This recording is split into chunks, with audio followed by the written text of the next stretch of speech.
we have Avanti taking up the session now. And I'm so very thrilled. Oh, no. Okay. So much pressure. So much. Okay. So I'm in a little bit of a pickle because I was listening to your responses and I got the sense that some of you believe, their death is the end or that we don't have answers. And for those people, I'm happy to hit you over the head with the scientific evidence, so to speak, because it's actually quite stunning how much there is. It's a tragedy. It's an absolute tragedy and a shame on the scientific institutions I shouldn't use the word shame, as you'll see, but I felt ashamed as a scientist, the amount of time that I'd spent in these institutions thinking that I was doing good for the world. And I realized these institutions are the culprit, that for the sake of their ego, the most prominent scientists will not even acknowledge this evidence, even when when you think clearly, set aside your ego, it's actually stunning. And then on the other hand, there are people who are scared of what it might mean if there is persistence of consciousness after physical death. There's all these, it's been co-opted by religions, and I'm sure this has been a strategy to control people. It's nothing more than that, as far as in my estimation. Okay, we can get into it. Yes, there is a small minority of near-death experiences report scary experiences, but in my experience, when you drill into it, in many of those accounts, once the person changes how they are thinking, they break out of the fear of experience. Sometimes, they'll have a void experience where they're like, oh, I'm alone. What's happening? Nothing's happening. I'm just waiting for something. This is almost this helplessness. And then when they say, oh, maybe I'm creating the void, then the experience progresses. The long story short is, if you do look at these near-death experiences, and I know my mom has mentioned them in previous sessions, but I will also talk about why we need to take them seriously. Maybe I'll just say that right now. Okay, so if you talk to a quote unquote conventional scientist, they will basically pull a very ad hoc explanation for near-death experiences. Now, let me tell you what is mysterious about near-death experiences. Right, these are experiences that happen under cardiac arrest. Heart is stopped beating. Cardiac arrest, your brain needs oxygen to function. Why? Oxygen is needed for metabolism. Without oxygen, your brain doesn't have energy, basically. And what we know about the brain is like everything else in conventional neuroscience is, yes, all these complex sensory processes, all these cognitive processes require energy to power itself. Now, the thing about these near-death experiences is, first of all, they're very lucid, okay? They're very detailed. But second, more striking, is subjects in about 40% of near-death experiences. I will pull up. Yeah. Let me just pull up an article right now. Yeah. I haven't spoken about near-death experience. Oh, I thought you mentioned Anita Mujani's video. That is in my diploma class. Oh, never mind. Okay.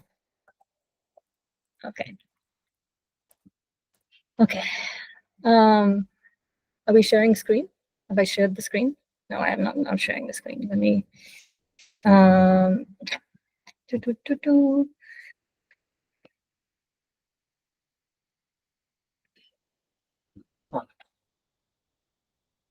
this is just one line of evidence, by the way. There's many others, but okay. So this is just one of the easier articles to access. Okay, so near-death experiences reported by about 17% of those who nearly die. But let me pull up the statement about out of body. No, OBE. Oh, I think it was line of evidence 2. Yes, okay. So here, an out-of-body experience. Okay, so do people know what these are? It's basically people are able to view their resuscitations from a location outside of the physical body. Okay, about 45% of near-death experiences have out-of-body experiences. Okay, and they seem to often happen with cardiac arrest. Okay, and then in these situations, they are able to accurately describe their own resuscitations, and they are able to describe them. The group of NDE patients, they're able to describe their resuscitations much more accurately than the ones who don't have these kinds of out-of-body experiences.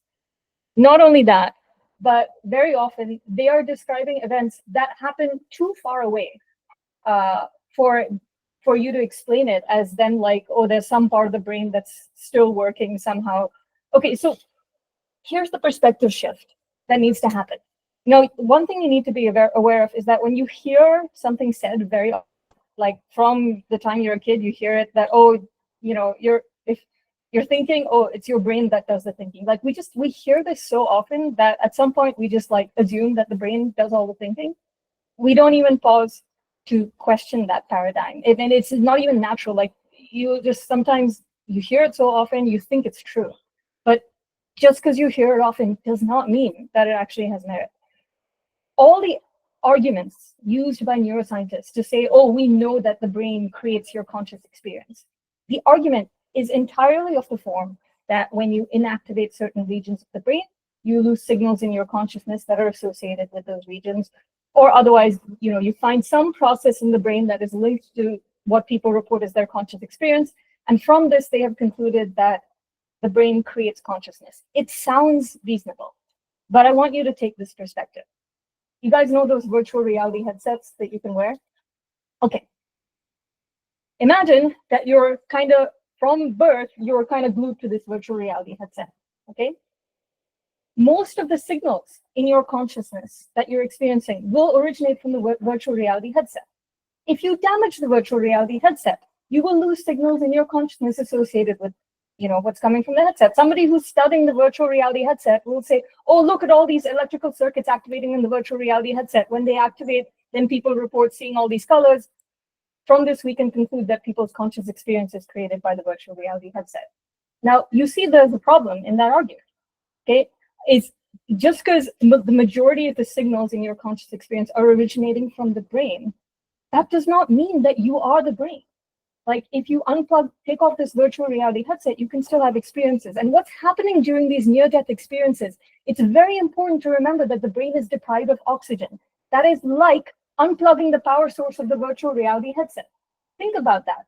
Most of what the virtual reality headset does, you understand that those electrical circuits, they need electricity flowing through them. If you unplug the virtual reality headset from its power source and still claim that the virtual reality headset is able to like accurately create these realities, that's very contrary to a very core principle of the scientific method, which is you go for the most simple, intuitive explanation first, the one that makes the fewest like hand-wavy assumptions, right? So here, like all of neuroscience, conventional neuroscience has said the brain needs power. And it's known that under anoxic conditions, people will say, oh, it's known that under anoxic conditions, the brain hallucinates. Yes, but what kinds of hallucinations? The hallucinations that are known to occur under anoxia are disorganized. They are absolutely nothing like near-death experiences.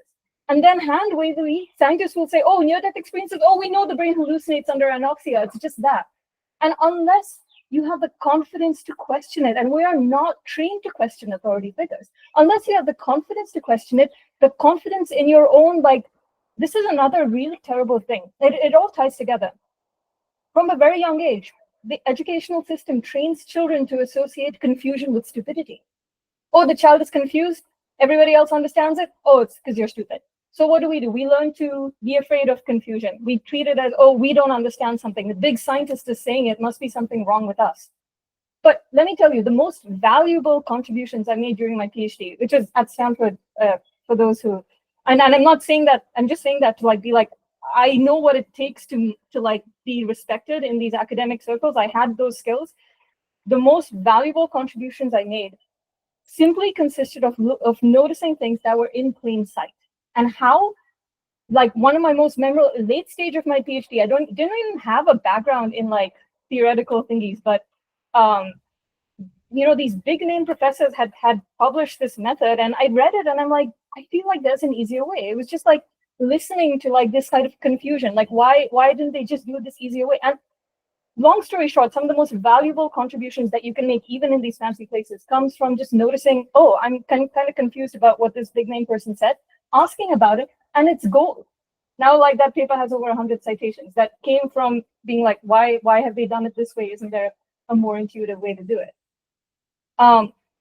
So it's just really tragic that in our educational systems, we have trained children, because in school, for the most part, there's one right answer. So if you're not giving that one right answer, then instead of the teacher taking responsibility for their inability to explain things in a way that is accessible to people with different learning styles, or even people with different hardware. Okay, fine. We have different brains, different types of hardware will respond differently to like different ways of presenting the material. But instead of taking responsibility for, I don't have the skills to make this accessible to a person with this hardware, the teacher gets frustrated. What is anger? What is frustration? This is just, it's a response to fear. Instead of acknowledging the inadequacy in the teaching method, we shame the child. And so we have grown up associating confusion with, stupidity, afraid to question authority figures for fear of being shamed for our intelligence.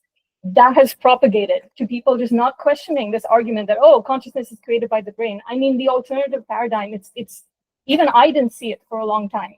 I had to deprogram my, consciousness is created by the brain. It was so hard-coded in sort of my, yes, the brain influences your thinking, like neural pathways can cause one thought to immediately associate it with another thought. But unless you take the time to undo that sort of automatic programming, you won't catch these things. So yeah. Sharing, what are they thinking? Want to take a breather? Ask people. Sorry, yeah, good, yes, thank you. I get passionate, so I just go, yeah. Thoughts, sharing, questions. Let me finish this. Right. So just to kind of wrap up, like many times in like it's the real clincher is, yes, they're able to describe their resuscitation, but sometimes they are describing things that happen very far away. So like things that you can't explain as coming through the senses. So like in one famous NDE case, a woman described a shoe that was on a ledge on the opposite end of the hospital, and then a nurse went and actually found a shoe over there.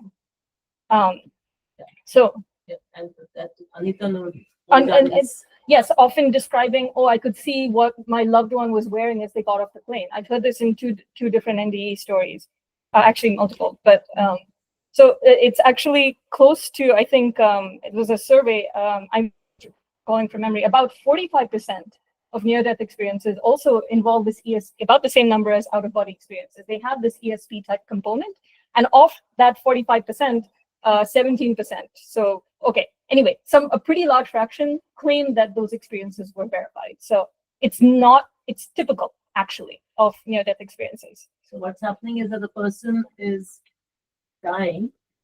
Like cardiac arrest is the most common one because the person is in a hospital, the resuscitation is available, those things. So they were dying.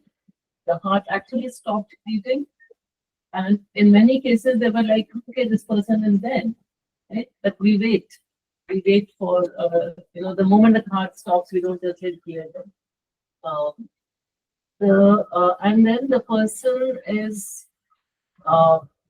The person after some time comes back, is alive, and then they are reporting that while my heart had stopped, somebody was rushing to get this thing, somebody was rushing to get that, they were putting things on my chest, they were doing this. Not only that, I could see that my brother had been informed and he was getting onto a plane in another country to take a flight back here to see me. So those kind of descriptions have been there, and this is called the near-death. So this is extrasensory perception in a near-death experience. Yeah. And in the near-death experience, it is not only about describing the resuscitation methods. They're actually describing what they saw or felt. And yes. There are lots of commonalities in the other, like most of the time it's, meeting loved ones, going through, there's a passageway where they're told if you go beyond this point, there's no return. And there's a lot of cultural similarities, cross-cultural similarities in near-death experiences and reports like that. Yeah.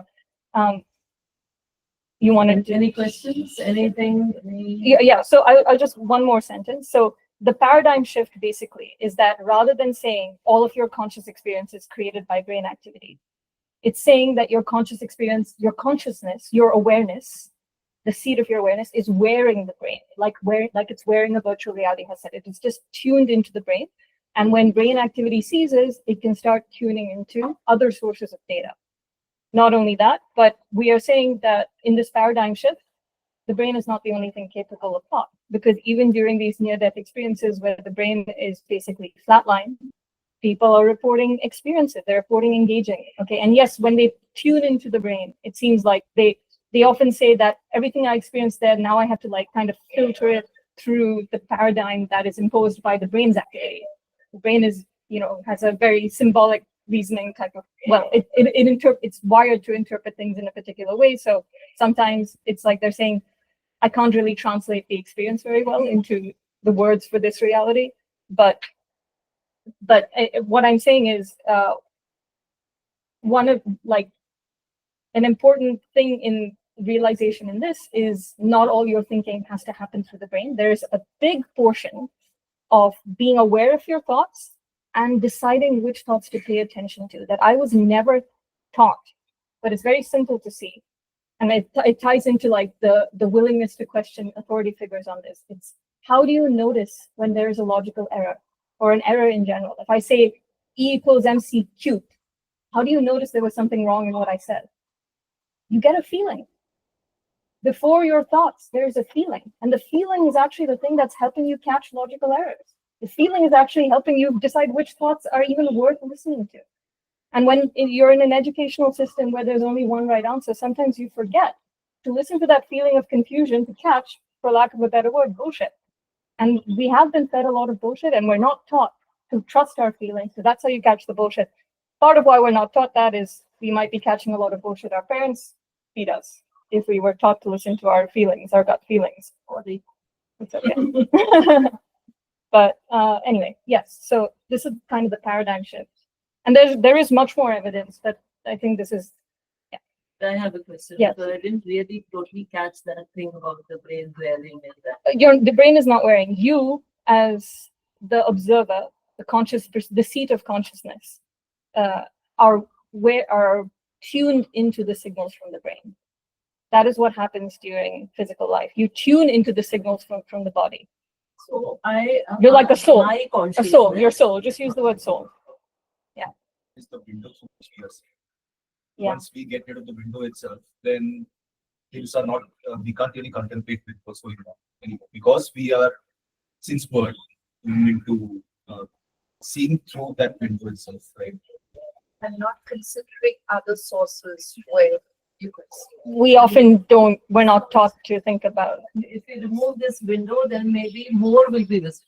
That seems to be what happens. Yes, and during meditative experiences, people report ESP type information transfer. So it's when you quieten the signals from the brain, that's when other types of, I can pull up the papers, but that's when other types of signals can start filtering through. Should I pull up those papers now? Okay, so I have a question. yes. So are these experiences different from dreams in which we are unconscious? People are like this. Can see them. can see what? Because they're Oh seeing. yeah. The video would still be on. Yeah, But for us to see them. for and us to interact. see them, okay. Because even if no one gets Yeah.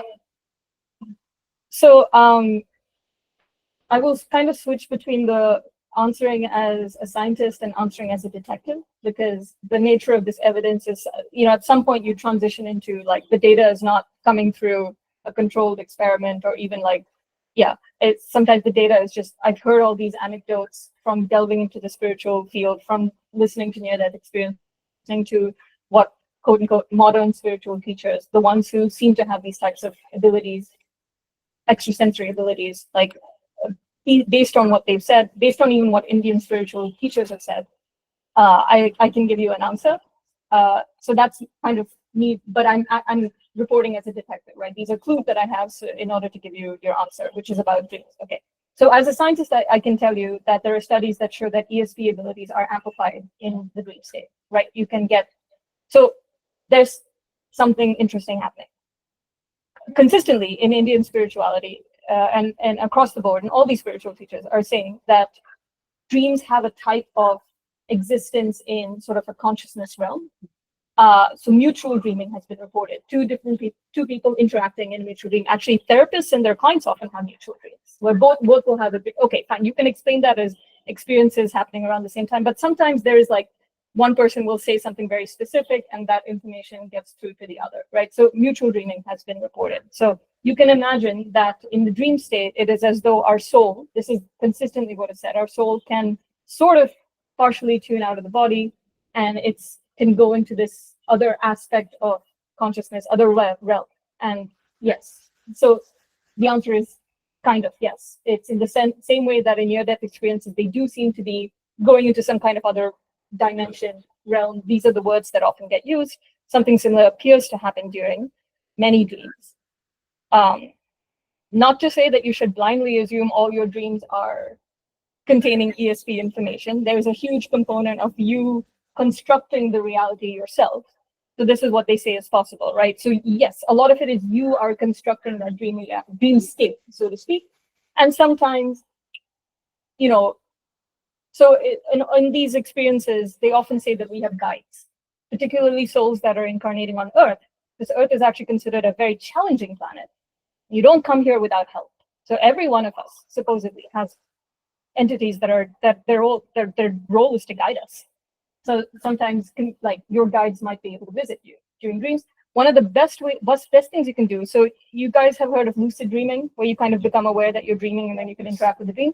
Don't try to impose your control on the dream, just ask it. This is a great technique. Ask the dream, can you take me to speak with my guides? See if the dream responds. Sometimes the dream, in my experience, sometimes the dream responds, sometimes it doesn't, but it's way better, way more effective than trying to, figure out how to shape the dream yourself. No, just ask the dream what you want, see if the dream responds. When you said guide, the first thing that came to my head was guardian angels. Yeah. We've been taught. Yeah. We have guardian angels. Yeah. Terminology-wise, angels are supposed to be extremely sort of so the way that consciousness is organized, I'm going to say high on the hierarchy, but really it's like, in the same way that like all the cells in your body are part of one unified body, all the fingers in your hand are part of one unified hand, same way they're like sort of higher levels of the hierarchy of consciousness. So there's a group consciousness that might be associated with your family unit. Two people in a long relationship may have like kind of a what's called an oversoul. So it's like a soul body. So this is all the detective world. So a soul body that's kind of unified, and that's why telepathic experiences are commonly reported between people who have been in a relationship for a long time. You might as well, there is a kind of a group identity consciousness. That you'll see this happen where there's, mass hallucinations. Everybody in a group is sort of acting in unison and seeing something in unison. It's called a mass hallucination because it's something happens at there's a group consciousness associated with being Indian. Everybody who identifies as Indian, all those thoughts you can imagine. So again, actually not just detective work, this is the telepathic experiences.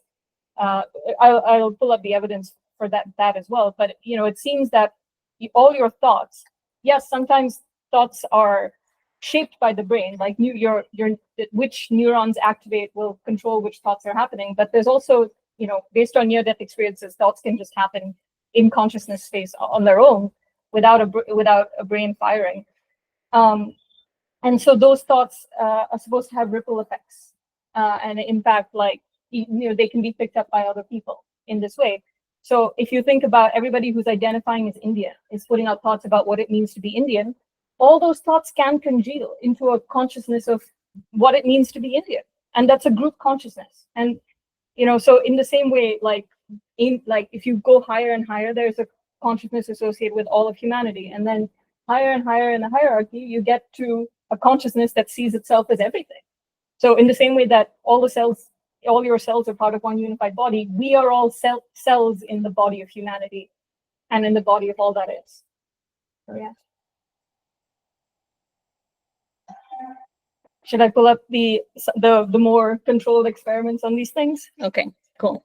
So first I'll pull up a statement from the president of the American Statistical Association, because as soon as I pull up these studies, at least among people who identify as scientists, they're like, oh, we all know there's bad studies. These are just bad studies. They just haven't published the negative something. They'll come up with something. So this is why a statement from the president of the American Statistical Association is very important. Statistics. Why it's called the mysticism of the East? It's very sad. East Yeah. was always called mystical. Yeah. So let me share the screen again. Entire screen.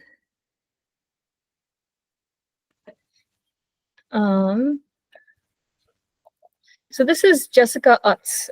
In 2016, she was the president of the American Statistical Association. And this is a talk that she gave, a pretty normal talk, just as the president, she was kind of addressing the association. And she's talking like extremely sensible things about how statistics should reach the public and things like that. And then in between, she puts, just casually in the middle of the talk, she puts this, okay? So she's talking about how, like, in statistics, we are told that, like, oh, you know, data beats anecdotes. This is like a maxim that statisticians hold. And then she's like, I don't think anyone actually believes this, even among statisticians, that data beats anecdotes. And then she gives this, starts talking about the research that she has done in parapsychology. Okay, so parapsychology is the term used for the scientific investigation of potential skills that are commonly known as psychic abilities, such as precognition, telepathy, and so on. For many years, I have worked with researchers doing very careful work in this area, including a year I spent working on a classified project for the United States government to see if we could use these abilities for intelligence gathering during the Cold War. This 20-year project is described in the recent book ESP Wars East and West by physicist Edwin May, the lead scientist on the project, with input from his Soviet counterparts. At the end of that project, I wrote a report for Congress stating what I still think is true. The data in support of precognition and possibly other related phenomena are quite strong statistically and would be widely accepted if they pertain to something more mundane. Yet, most scientists reject the possible reality of these abilities without ever looking at the data, which is true. Most people don't even know if it exists. It's sad. And on the other extreme, there are true believers who base their beliefs solely on anecdotes and personal experience. I have asked the debunkers if there's, this has also been my experience. I've asked the debunkers if there's any amount of data that could convince them, and they generally have responded by saying probably not. I asked them what original research that they have read, and they mostly admit that they haven't read any, because by and large they're just deferring to authority figures. And it's very sad. Now there is a definition of pseudoscience, basing conclusions on belief rather than data.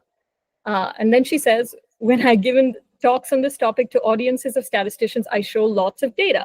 And I ask the audience, which would be more convincing to you, lots more data or one strong personal experience? Almost without fail, the response is one strong personal experience, right? Because at some point, it's too challenging. It overturns their worldview. And because at the end of the day, also, personal experience is a form of data gathering. So they're like, okay, I can't even trust the statistical data. Let me have data from this other source. And that's what we have to recognize. Anecdotes are a form of data. That's why we have to acknowledge that. But anyway, right. So Another report you said you So I'm giving you extreme example. So this is the other thing. She says most people think that these abilities contradict what we know about science.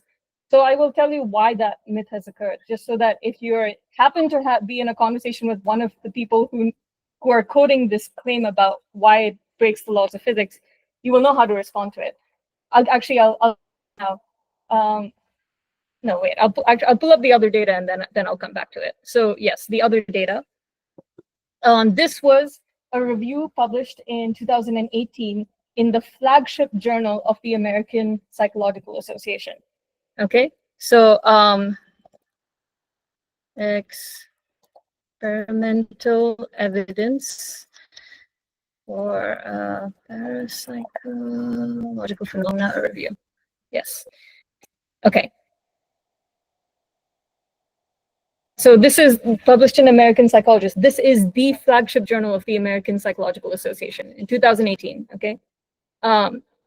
So this article presents a comprehensive integration of current experimental evidence and theories about parapsychological, that's psi phenomena. Anyway, let me summarize the crux of it. The evidence provides cumulative support for the reality of psi, which is the term used for these abilities, which cannot be readily explained away by the quality of the studies, fraud, selective reporting, experimental or analytical incompetence, or other frequent criticisms. Okay, so it's many people will say, oh, if you do enough studies, sometimes you'll get a positive result, but they've gotten lots of negative results that they haven't published. There are techniques to catch that. You can look at the relationship between the number of people in the study and how strong the effect was measured to be. If it's all statistical noise, then you will find that the strongest effects are in the smallest studies. But that's not the case. You will also find that if there's like a threshold that you can only publish things at the p-value, for those who know what a p-value is, sometimes there's this criterion, the p-value has to be less than 0.05. Well, if you find if it's really all chance, then what you'll find is like you'll get a lot of p-values that are kind of just evenly between 0 and 0.5, because it's just kind of chance. But if you find that the p-values are not distributed like that, then you know that people are reporting on a real phenomena. It's not just that, they happen to get something under 0.05 and they're publishing it. So, but by and large, with all my friends, they will say, it's just, we know that psychology is flawed, and they don't look for that. And there's also this really, really tragic thing that happened where a prominent physicist named Sean Carroll, he published these blog posts literally titled, "The Physics of the Everyday is Completely Understood." That's literally the title of the blog post. The physics of the everyday is completely understood. We don't understand the physics of consciousness. In fact, there is no physics of consciousness. Let me illustrate the fact that there's no physics of consciousness. Actually, I'll do that. Let me finish the Sean Carroll blog post, and I'll come back to that. But he just assumed that, physics of consciousness is going to be explained by brain activity. So he makes that assumption that consciousness, it'll just be explained by brain activity with a lot of certainty. Then he writes this blog post saying that basically there's something called the standard model of particle physics, which kind of documents the known forces. And there's a mathematical symmetry in the forces that are known, in terms of, if you get deep into physics, yes, there's like a mathematical symmetry, and it covers the forces that we currently know of. Gravity is not covered by that, but you kind of brush. But the point is that he makes the claim that we know all the forces that currently exist. Yeah, we can't, whatever the gravity thing, and none of those forces can explain a phenomenon like telepathy or even psychokinesis. There's a lot of experimental evidence for this, right? So you can influence the outputs of like these random number generators that are tapping into randomness at the quantum level. With your intention, you can influence them.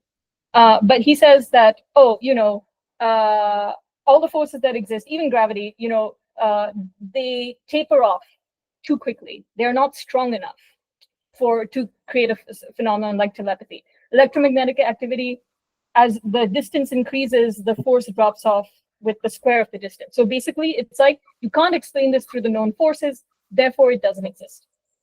Look at that argument. You can't explain it through the known forces, therefore it doesn't exist.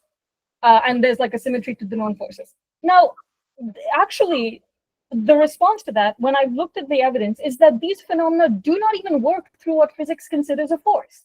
But who's going to come up with that counter argument? If all your life you're trained to listen to a smart authority figure, and this big physicist is saying, you cannot explain these phenomena through a force. Like there's no force that can explain it.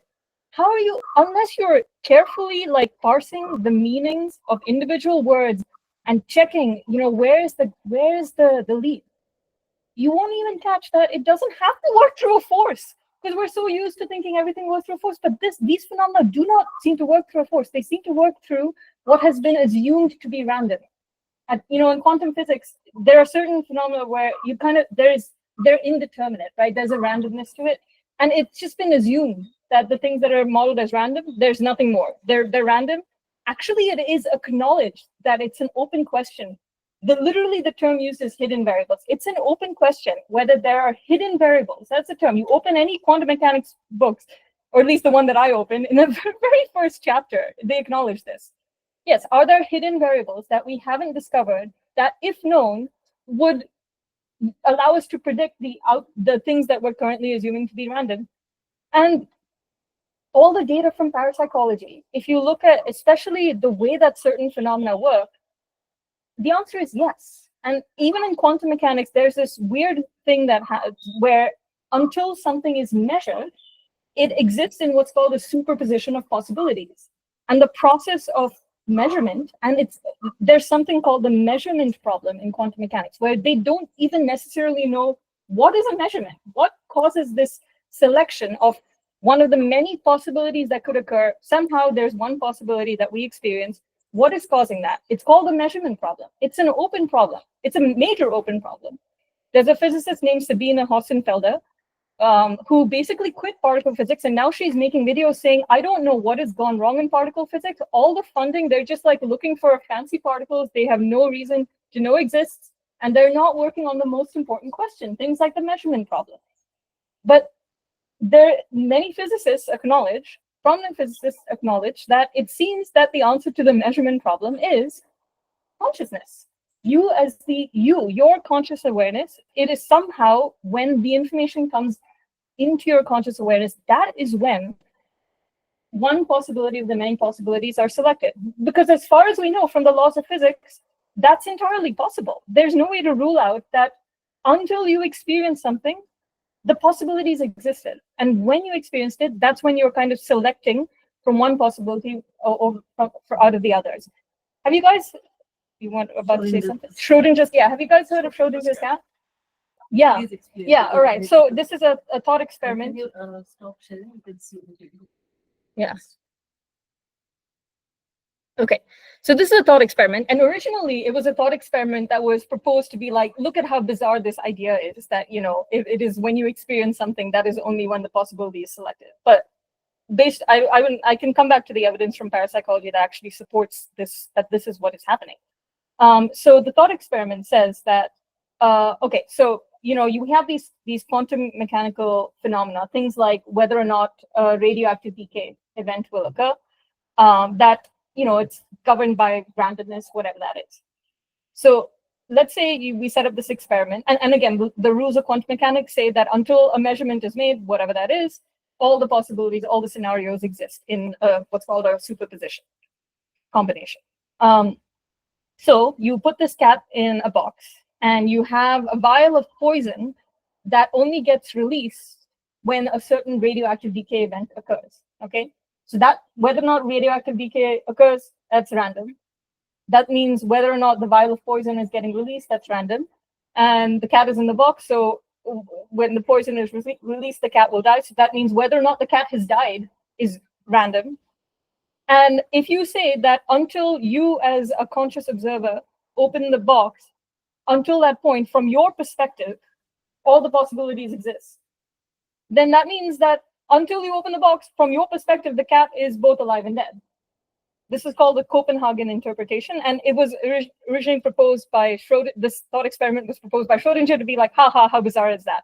But actually, if you listen to near-death experiences, they're talking about multiple realities exist. So yeah, there's one reality where the cat is alive, the cat is dead, and the reality that you experience is determined in part by the state of your consciousness.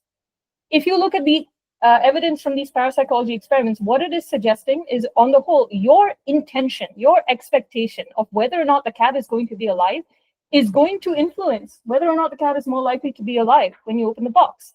So that random event from the quantum mechanical perspective is not entirely random. The state of your consciousness is going to influence it. So I will show you a recently published article that, just so you, I mean, unfortunately, a lot of them are behind the paywall, but if you want the articles, you can message me. I've paid for them. Or, well, now I can also probably access them through my university. But there was a year where I kind of took a break from academia and I bought these articles. Quantum aspects of the brain-mind hypothesis supporting evidence. So these are, yeah, so this was published in Biosystems, in, you know, completely normal journal, and in 2023. So you can see like how recent it is that some of these things are catching on. So anyway, like, in there, like a lot of experiments are presented where it's Dean Reed and this guy actually know him. He's done these experiments where there are these basically basic experiments from quantum mechanics, and you can show that the outcome of the experiments is altered based on whether or not there's a person placing their conscious attention on the experiment. But much more. Well, okay, fine. Sorry. Let me pull up the quote unquote mainstream papers. Let me finish all that, and then let me. There was another telepathy paper that was recently published. Brain functional connectivity correlates, anomalous. Okay, Silverstein. Yeah, this was 2024. Okay, so it's really just starting to get mainstream. Cited by 3. It's honestly a pretty revolutionary paper. This is basically measuring correlated brain activity between completely physically separated identical twins. And they did it for several twins, and the cumulative statistical significance, this is, I think, 1 out of 25 million. So the likelihood that they got this result by chance, remember I was like talking about p values, and people say, oh, you're just publishing it because you just happen to be under p less than 0.05. This is 4 times 10 to the negative 8. So like 1 in 25 million. It's a very low p value. Do you want to ask people share or have it? Oh yeah. Yes. Sorry. There was one more. Okay, so let me tell you the type of experiments that support the Schrodinger's cat model, and then I'll open it up. Yeah, sorry, I'm just trying to keep track of multiple. But still on this topic, just so you know, the first such study was actually published in Science in the 1965.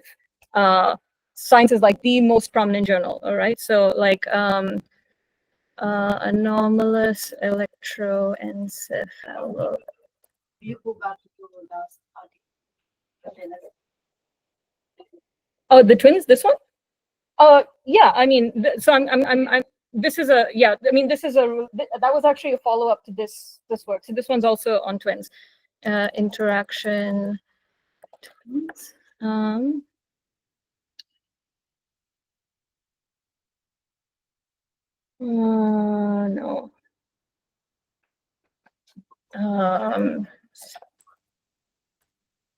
An electroencephalographic, yeah.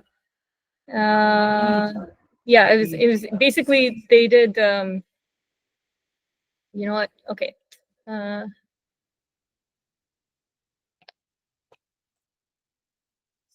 Doing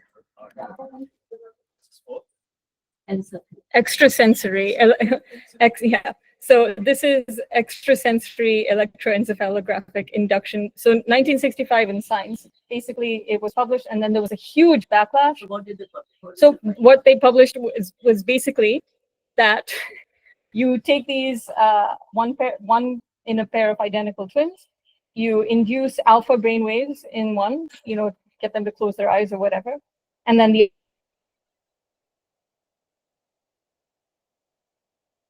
other one's physically separated, you see alpha brain waves being induced in the other.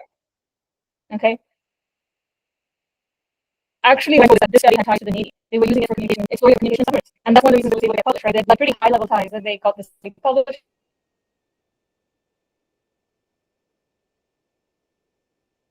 Huge backlash. Audio is breaking.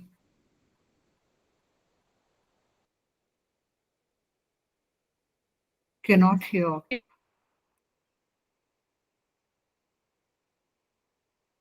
So, yeah, so what these studies are showing is you have physically separated identical twins, you stimulate one, like you show them particular images, or you induce alpha brainwaves, as in this case, you will see the stimuli reflected in the mind of the other twin. And it's not just twins that show these patterns. So I think this one was cited, I think, yeah. So that found that these abilities are heightened in people with autism or autistic is my understanding. And So there's another one. oh, there's another one. There are a lot of twins in an orphan, and I think the study was done by Stanford, Oh, wherein at the orphanage they give the twins, identical twins, to different families from different classes from different backgrounds. yeah. And they, like, the one twin doesn't know that the other one exists. So parents do not have this information. So they're doing this study without telling the parents or anybody. And they're recording the changes in the twins over the years. Wow. And they see that there's so much emotional impact and there's so much relatability in both the different experiences and backgrounds. It's an amazing problem. But it's all spiritually unethical Exactly. Yeah. to separate these. I feel, yeah. Study. But yeah, so this is again 2024. Somebody went back to that 1965 paper, extracted the data, and was like, yes, it's statistically significant. And they also said that it's not just the analysis that they used. They found that it's not just identical twins. Between they could find it between a twin and an unrelated subject. So it's just, this is a human thing that can happen, this telepathic connection. But yes, I guess my final point on what is the sort of controlled scientific evidence supporting this Schrodinger's cat type of view. So this is telepathy, that's one thing, but like, can you actually, with your thoughts, influence the material world, or is it just, this can be explained by you're getting thoughts from elsewhere, but can you influence the world? So this is something called retrocyclokinesis. And at some point, we get into the territory where marginalize a lot of this. So that if you want, like, even though it's just penetrating into like mainstream scientific journals for a long time, I mean, it was like, to understand the level of contempt and resistance to this, imagine how long it took for the scientific community to recognize that homosexuality is not a disease. Your reputation would have been damaged, thrown in the trash. Just out of fear, like, because we mistake contempt for a thought that has merit. Because from a young age, we're conditioned that way. Like, your parents will shame you for something, and then they praise you when you listen to them. And they're like, oh, these are bad people. They're doing bad stuff. Whatever. There's a lot of contempt, but contempt is honestly just it's a cognitive hijack. It's like the best way. It's like it's a lot of concentrated anger is really what contempt is. And when you're afraid of something, you can't even think clearly enough to catch the error in the reasoning. Like catching the error in the claim that, oh, there's no force that can explain this. If somebody says that to you with enough contempt and you don't have confidence to question them, you're never going to be like, hang on, it doesn't have to act through a force. Like, when are you? Of course not. So this one hasn't been published in mainstream journals. It's kind of, the studies they're published in parapsychology journals, and then they're hosted on, like, this, in this case, it's a website. But the statistical significance was of the studies that were conducted, if I am able to trust this website, and Dean Radin himself, and I think Dean Radin's quite good, quite rigorous in my experience.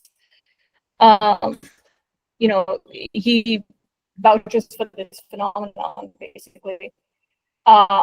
So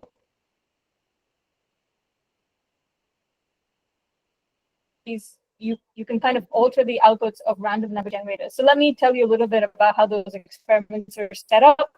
So you might tie the output of a random number generator to say whether or not a clicking sound is played or whether or not a light flashes. And then you have a subject who is either listening, placing attention, expecting to hear clicking sounds or expecting the light to flash.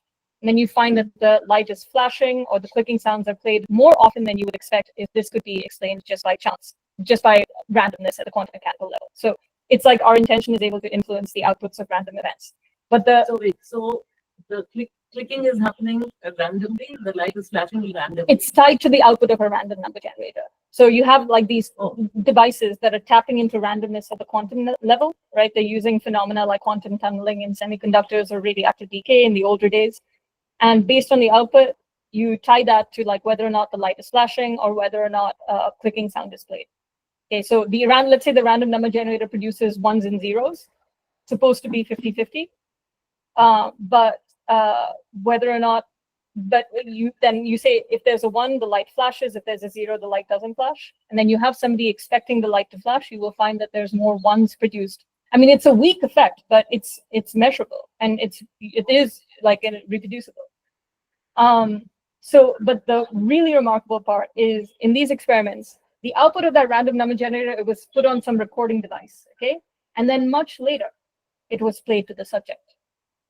And then the subject is placing intention on whether or not you still see an effect. So it's whether or not, like the state of the numbers on that recording device, it seems like they were in from the perspective of the subject and the perspective of everybody else in superposition, right? So it's both possibilities existed. And then when the thing is played back, then actually it challenges our view of time. And in near-death experiences, coincidentally, they're saying consistently, it's like a large proportion of them say time stopped or it had no meaning or all the past, present, future existed at once. So really, just because we experience events in a particular order, that doesn't necessarily mean that from the perspective of a higher state of consciousness, the events occurred in that order. So yeah, and you know, like again, funding for this hasn't really come online, so the experiments are very limited. But if you play the same portion of like I said, the numbers were on a recording device, and then they're played back. If you play like a portion of the recording multiple times back to the observer, then the observer is basically like multiple times exerting their intention that I see the light flash, then there's a stronger effect. So it's like multiple observations of the same thing can compound. You know, it's So I really suggest that we stop Okay. now. Because Okay. maybe a lot of people may want to share or Okay. ask questions. Yeah, okay. Yeah. The only final piece of evidence was the reincarnation. Fine. It's just the reincarnation stuff. Reincarnation will come to. Okay. We'll come to. There is still Okay. time. Okay, cool. So we are 1 hour into the talk on this. Okay. So we'll have that and then we'll go into the. Yeah. Okay. Yes. Yeah. So I finally stop the trip. Okay, fine. For Alright. thoughts, what's coming, what ideas, or what is maybe unclear, like what was all that you said? Those words. I think initially thank you for saying that, you know, that confusion is not stupidity. That's such a, like, I think it's going to stay with me for a long time. But as we talked about it, also maybe go back to the like past regression. I've studied a bit about it because one of my friends was going through some experience, and then she went for past regression. And she said the kind of things I saw, which was about my previous life, and that made so much sense into my existing life. Mhm. And once I had that realization, those things stopped worrying me. Like for example, she was like, I don't know why I hated my boss so much. Like the hatred was like, I could not explain that hatred, why it would come.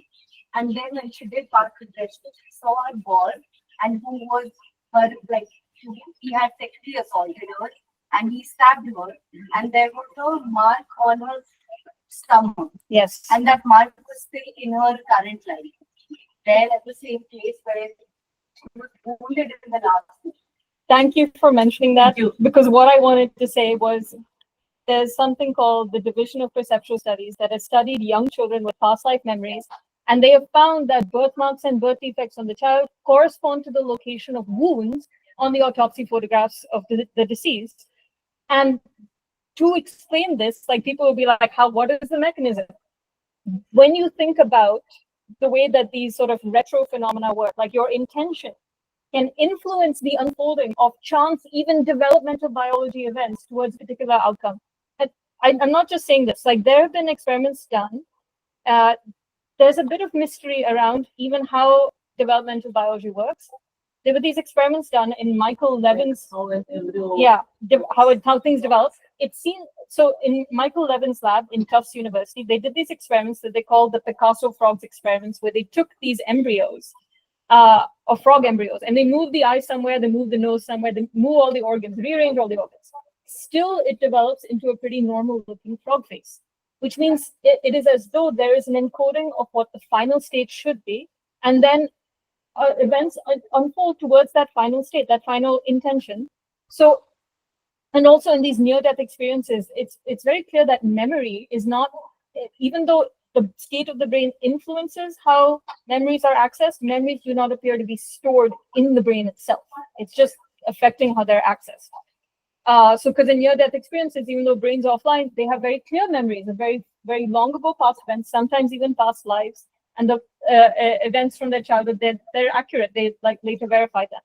So it seems as though if there was a traumatic event in a quote-unquote past life or another life, even who knows what is the past, what is the present, but if a traumatic event that your consciousness is able to connect to, that says, oh, this part of me looks a certain way. You know, there was one case of a child where the fingers in the past life that the child was recalling, that was validated, the fingers had been chopped off in a chopping machine, and in this life the child had stubs for fingers. So if you had this strong impression that this is how it looks, it can actually affect developmental biology events. It is plausible based on what we know. You also talk about that phobias, how you don't have any rationality to phobias. Why do you have them? If some people have gone through past decades, they see that either they have drowned their past life, or something has happened because of which they have the phobia. Yeah, I will put the asterisk that hypnotic regression, we don't know how reliable it is, but it doesn't matter in a way. Like whatever you're picking up is being symbolically represented as a story about a sexual assault, for example. If it helps you, it helps you. And chances are maybe there's some element of truth to it if it helped you. It doesn't matter if it was literally true.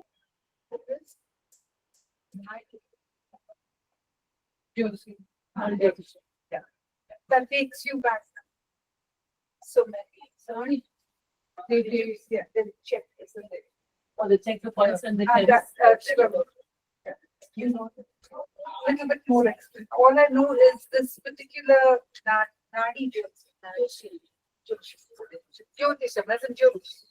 It takes you back to what it was so many, either tens of years or hundreds of years ago, and this is why you are going through what you're going through. So many a time people also say Prarakta Karma, this is my Prarakta Karma. Come there and you live through it and get through it. Move it. Don't question it. So, but scientifically, people are going to say this is all rubbish. Well, depends on the scientist you talk to. No, the common man. Common man will say, Yeah, doesn't make sense. it's sad. You can't say that this is karma and all these things. Or I always wonder, child is big, like a toddler, right? And they're smiling, or sometimes they get scared. Some people say that they are actually revisiting their past life. Yeah. And I can't.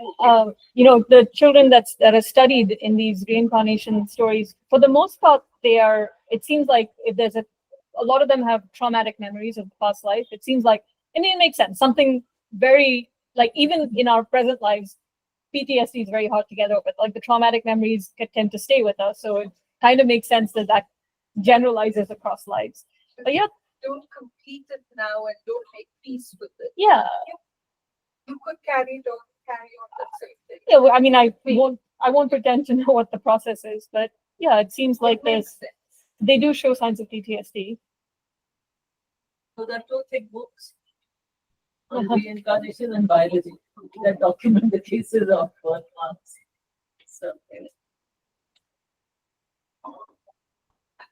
So, thoughts, experiences, anything to share? So, my nephew, he was the first nephew in our family. So he as soon as he was born, he wanted to come here.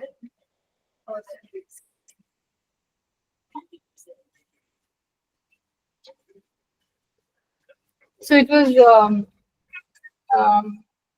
so as soon as he was born, we checked the astrology and horoscope. Some, but it was very clear. I mean, someone in our family that he wouldn't live past 7 years. It was like, but everyone sugar coated it to the parents by saying you'll probably have to do some things, but he might have some major thing happening by his husband if he gets past it. But everyone somewhere knew that he wouldn't last. And the reason why the astrologer or the elderly person in my family said that he is a soul who's having some more remaining life, remainder of life, and is that is why he's born again, and he won't last more than 7. And it just happened. He was playing cricket, and the ball went to across the road. He just went to catch behind the ball, and he got into a road accident, and he passed away at 7 exactly. So this was something we were like. We have living with it every summer. He would come play with us, and not be somewhere. All of us were protecting him. Like I was in 9th grade when my nephew was born. So this is my experience about that. There is some kind of how do you say, number of years left, or there is some kind of a period or a limit to which you can be around or keep getting born or whatever, and probably. This was it. So I was after that. I was, whenever I see a dog or a cat or anything on a road hit or anywhere, I say, "What happened to this one soul?" I mean, like these things, questions used to come, and where are they being born? Will they be born again as the same species or some other species? And who decided how much should be the life of a person or a soul that they only had this much. So why all these questions used to come a lot in me, but in a real experience was this. Many, in fact, there were many more where when they would die has been really predicted much earlier, and it has happened. So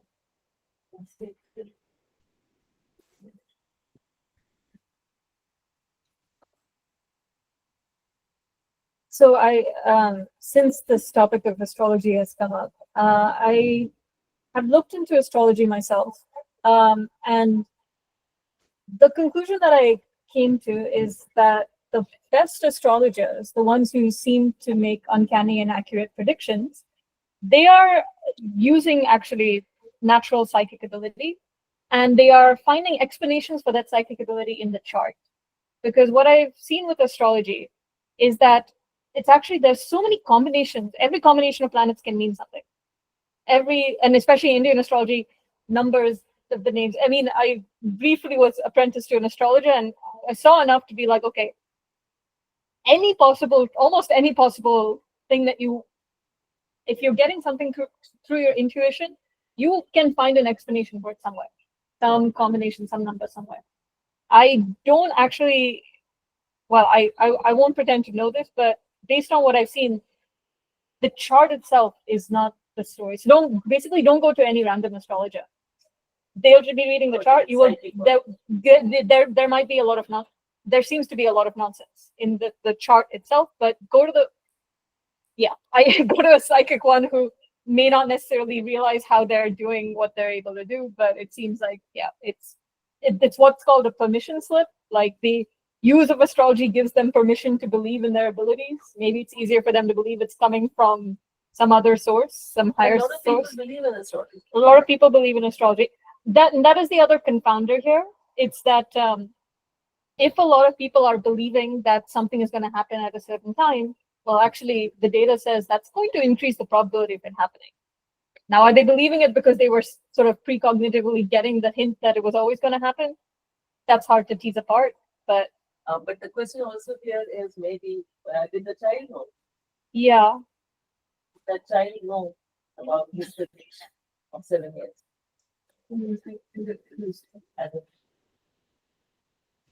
It's no normally, no sickness, no ill health. This journey of the souls, which is the other book here, which Avanti only introduced.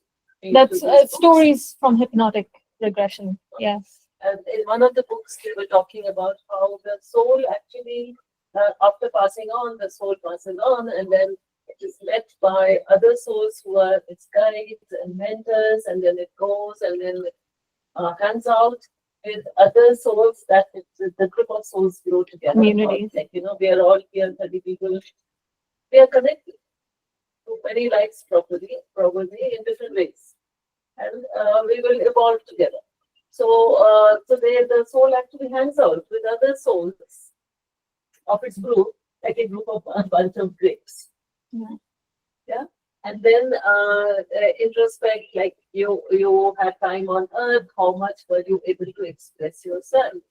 Because you were embodied in a body that had a brain and that had a mind of its own kind of thing. So what happened? How could you have manifested yourself better and stuff like that? And then what is unfinished business for the soul? And then the soul, after due time, which can span thousands of years on earth, can then look at, okay, now which kind of birth do you want to take? And they're like, movie show.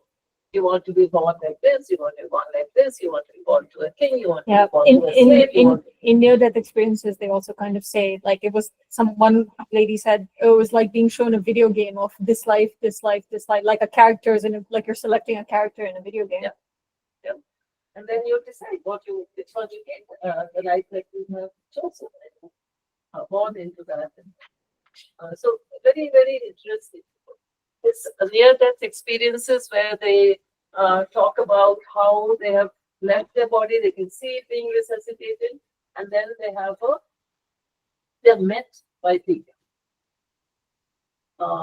who could be a father, a husband, somebody who has passed on. And they described that I was walking with them, and as I kept walking after some time, they said, "This is as far as you can come. If you come any further with us, you can go back." And in Anita Murjani's near-death experience video, they also tell her that if you choose to cross over, because she says, my body is so poorly, they're totally infected with lymphoma and God knows what, it's in a terrible state. I would rather not go back there. They said, if you decide to walk over, then your husband will follow within a year. But your purpose on earth is not completed. You need to spread the message of love. And if you go back, I don't know whether or what else they told her, but then she did decide to come back. And her body healed miraculously within a few days. Like what was multi-organ failure started reversing, and the doctors were like, "What's happening to you?" Yeah.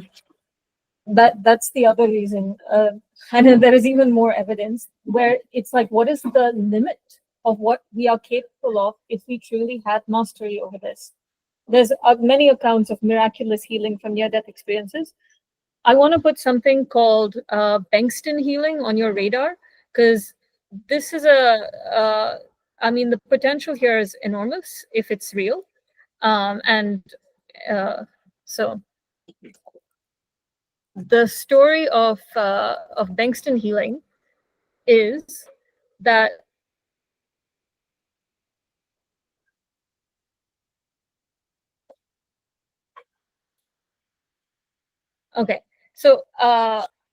so he's claimed to have done the scientific experiments, laboratory experiments. So it's basically a type of technique that can reverse malignant cancers, is the claim. I could pull up the scientific papers, but let me first tell you how it works and how it was discovered, kind of by accident, I guess. Well, not by accident per se, but it's loading again. Okay, so I guess we'll give it its time. So the way it works is it's a technique called image cycling, where basically you need a collection of like over 20 positive images of something you desire. And they can be trivial. They can be like, I would make me really happy to go to Spain or get this nice TV that I like. Okay, anything that provokes like this, for wherever you are, it's feeling of like excitement, happiness, positivity. You have 20 plus such images, and you cycle through them in your mind very quickly. Like that's the speed of going from one image to the other. So it's important that you don't dwell on any one image. And what this will do is it will just kind of create this wave of positivity in your body. And based on that, like that technique, I guess you can target that positivity wave to mice who have been infected with cancer and are supposed to die in 21 days. And if you listen to the story of like these experiments in the books that he's written, it was like the tumors, it was like they were like, this strange process happened where they were like extracted, they were like pushed out of the body. Like it was like the tumors grew, but the mice were happy and they were not showing any signs of illness. And then eventually it was like the tumors, through some process, they just kind of got extruded from the body, like pus that gets ejected. And then the mice lived their entire lifespan. For cancers, that the record was 21 days of survival for those cancers. Okay. Yeah. And it's sad because I think no one was willing to publish those experiments because they're like, nobody will believe it. And then they partnered with some lab to do it again. And then the ethics committee said, oh, the tumors are growing, kill the mice, even though the mice were being happy. They were not showing any signs of infection compared to the other. Yeah. 20 images. You need a lot of images so that you don't start dwelling on any one. So it's actually not easy to come up with 20 things. Exactly. Where is that? Where is what? Where's art? It has loaded. Banks. Yeah, ma'am. So this is Sharing. yeah, it's healing methods, and you can look at the publications page.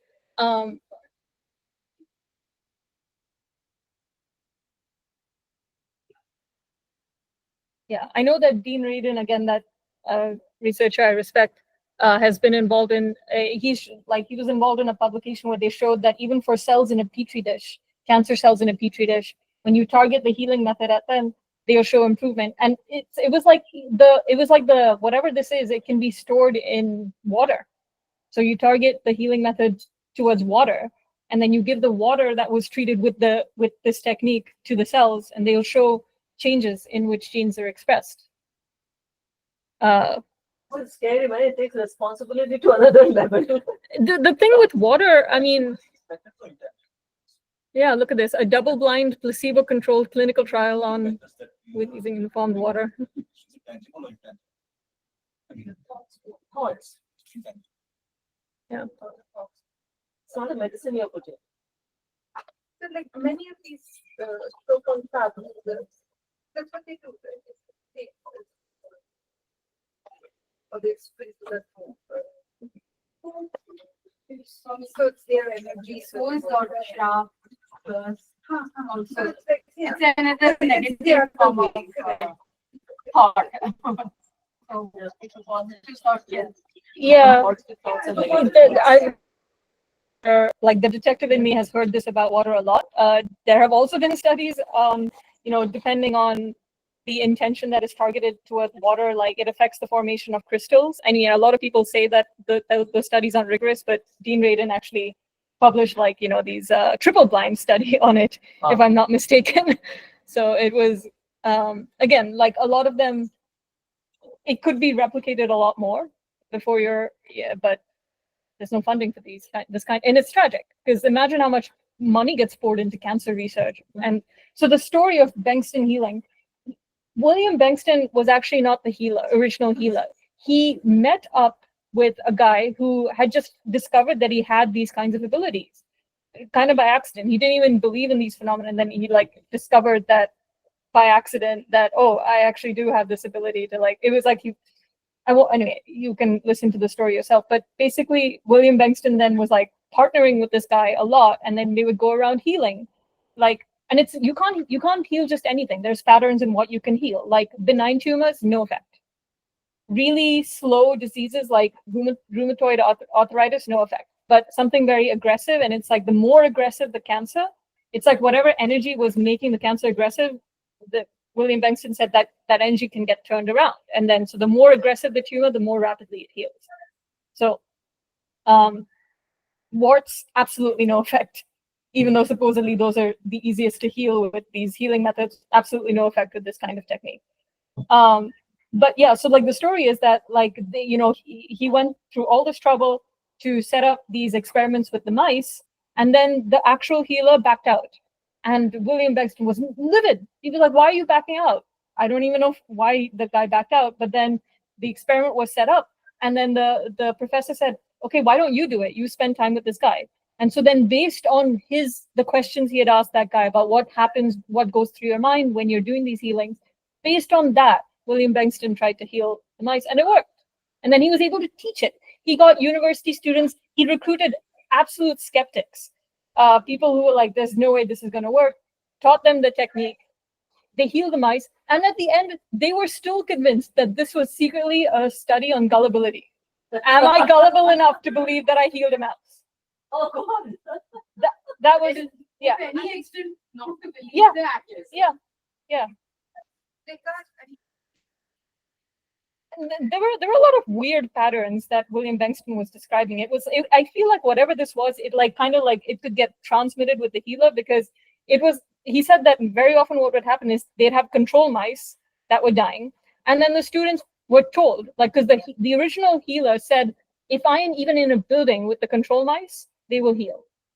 So the students were told, do not go and look at the control mice. But then they hear through the grapevine, my mice are so well, but the control mice are dying. They get curious. So they go and they look. They're told not to. After they look, the control mice start healing. A lot of interesting patterns. So now I'm wondering, is it really this technique, or is just this some kind of contagiousness from like the healer to William Bengston to like everybody William Bengston teaches now? So, but they were doing something, no? They were thinking about something. They just went and looked at the control mice, and they were like astonished. So how were they prepared? How were the students? The students were taught, like over months, William Bengston trained them in this healing technique of this happy thing. Yeah, thinking of image happy cycling. things. It's called image cycling. So, People online, any sharing things coming up? Thoughts alone does not matter. Yeah, Yeah, Sangeeta, Having in a remote setup itself is not enough to heal. I mean, it seems to have more to do with the feeling. Why do you say having thoughts alone is not enough? Having thoughts alone Asking. in a remote setup is not enough compared to having a look. I guess thinking about the control mice wasn't enough. They had to go and look at the control mice for this effect to take place. I don't know how true that is in general.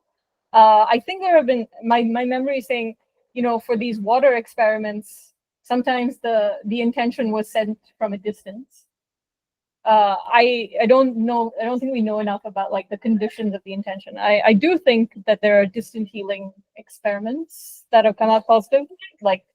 But I mean, I think it's harder to hold something or focus on something if it's at a distance than if it's right there, I guess.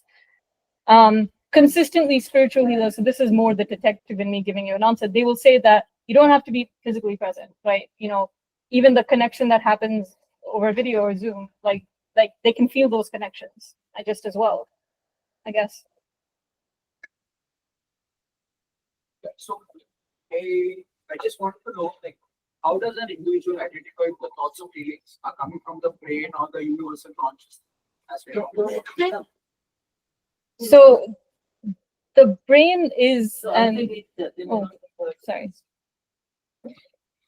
Okay, so my question is, how does an individual identify or understand if the thought or feeling is coming from the brain program part or the universal consciousness? Yeah, it's an excellent question. Now, the caveat is that even the brain is an extension of all that is. And so technically it's all, but yes, is it coming more directly from universal consciousness or from the brain? The consistent answer is that it's the quality of the feeling. So clarity is a sensation you should look for. feelings of for truth, like a deep feeling of resonance is more likely to put you on the right track. Now, the trick is I'm saying words to you, and those words may mean particular things to you that are not what those things mean to me. But in general, fear-based thoughts and thoughts of anger they come from a belief in something that like a fear-based. Okay, anger is always rooted in fear. You might know it's a secondary emotion. So they come from a perception of threat, and from the perspective of universal consciousness, what you're calling universal consciousness, there are no real threats because it is, I guess, it's supposed to be in charge of all, like the creator of everything. So it can sort of recover from any. I mean, yes, it can create things that are maybe we should like want to undo, but it is ultimately it doesn't feel fear is the consistent message. Like, in these near-death experiences, they'll say that there's no feeling of fear. Like that feeling comes from, I guess, separateness is the term I keep hearing. So yeah, fear-based thoughts, anxiety-based thoughts, you can be sure your brain has something to do with them. Now, knowing this doesn't mean that you can get rid of it. And what you should not do is use another aggressive thought to try to suppress it. Like, so often I hear, that people are just like so mean to their ego. They're like, oh, I just want to smash my ego. Now, hang on. Okay. So if we think of the ego as like something like a perception of self that can be threatened, now you're being threatened by the idea of having an ego. So now your ego is tied to not having an ego. It's not going to get you anywhere. Well, it may get you somewhere in the short term, but you will just get, in my experience, I just got myself tangled up more and more. Because I think I dealt with this a lot. I had a lot of aggression-based programming. And in India, especially, we will venerate the idea of using aggression to like accomplish a lot of things and go sail to great heights. Underneath that, it's all powered by aggression energy, all powered by this need to attain status. We are such a status-oriented culture. We will have status around not being egotistical, which is just another form of status, like the Brahmins or whatever, right? And I say this, my dad's side is a Brahmin family. So this is one of my biggest realizations was if you attach your ego to being a good person, then you're just going to focus on what the appearance of being a good person rather than just tuning into what's inside your feelings, trusting that feeling. So one of the biggest, most important reasons to recognize a connection to universal consciousness is it makes a night and day difference to your self-trust. If you think you're just a body with programming, animalistic programming, you will never have the confidence to just trust your feelings. But if you recognize, actually, there is a universal consciousness that is constantly connected, who seems to be speaking to me, then you actually have something, you have confidence that, okay, I don't necessarily know what it means to listen to my heart. A friend of mine literally said, we have to listen to our heart. She's like, what does it mean to listen to your heart? Yeah, I mean, all I said is words, but how does it translate into a feeling? And important to realize that before there are thoughts, you have feelings, right? At some point, babies learn to talk. That means that right before that, they're just thinking in sensations. And even thoughts are just a series of sensations. I say table, it's like some sensations, associations, whatever, pop into you. That is a table for you. So, but before that, there is a feeling. And this is why you often have the experience of, I can't put it into words, but it's a thought that's trying to crystallize. Give that time. Right? It's a complete shame in our society that we value giving quick answers to questions. We're like, you have a fast brain, but so much of our thinking is sifting, clarifying the thoughts that are coming, listening, noticing where you're confused, which is, where you're confused, that you just need to pay more attention to that until it clarifies. That's all the confusion is saying. But then we act like only the thoughts you can put into words have merit, and that often a gaslighting dynamic that will happen is, one person is like, she feels something very strongly, and then the other person's like, okay, explain it, and she can't put it into words, and then she's gaslit into thinking that means it doesn't have merit. Now, I'm not saying that everything you feel like is something you will know what's telling you to do, but just if you feel it, you can't put it into words yet, don't give up on it. Just be patient with it, and the words will come. But yeah, I don't know to what extent. Yes, yes. I have another. But yeah. Quickly. One more. Yeah, please, please, you have time till So 1 o'clock. we were talking about the Schrodinger sorry, Schrodinger's Schrodinger cat, equation. and yeah. all that thing. So I don't know, it hasn't been scientifically accepted, I guess, but can we reach this conclusion that now, since we were talking about the quantum mechanics part, so the Mm. electron was first thought to be a wave and then a particle, and then the duality came about. Mm. So can we reach this conclusion that the universal consciousness is what led to the discovery of the different aspects? Yeah, I mean, from my perspective, it seems that the nature of reality is there's some kind of vibrational thing, and it's like if you think of like what it's like to create things in your dream, right? So physical reality, the thing we call physical reality, is said to be mass hallucination in spiritual circles. It's a very dense neutral dream. In the same way we seem to have reports of neutral dreams, this is one very big neutral dream.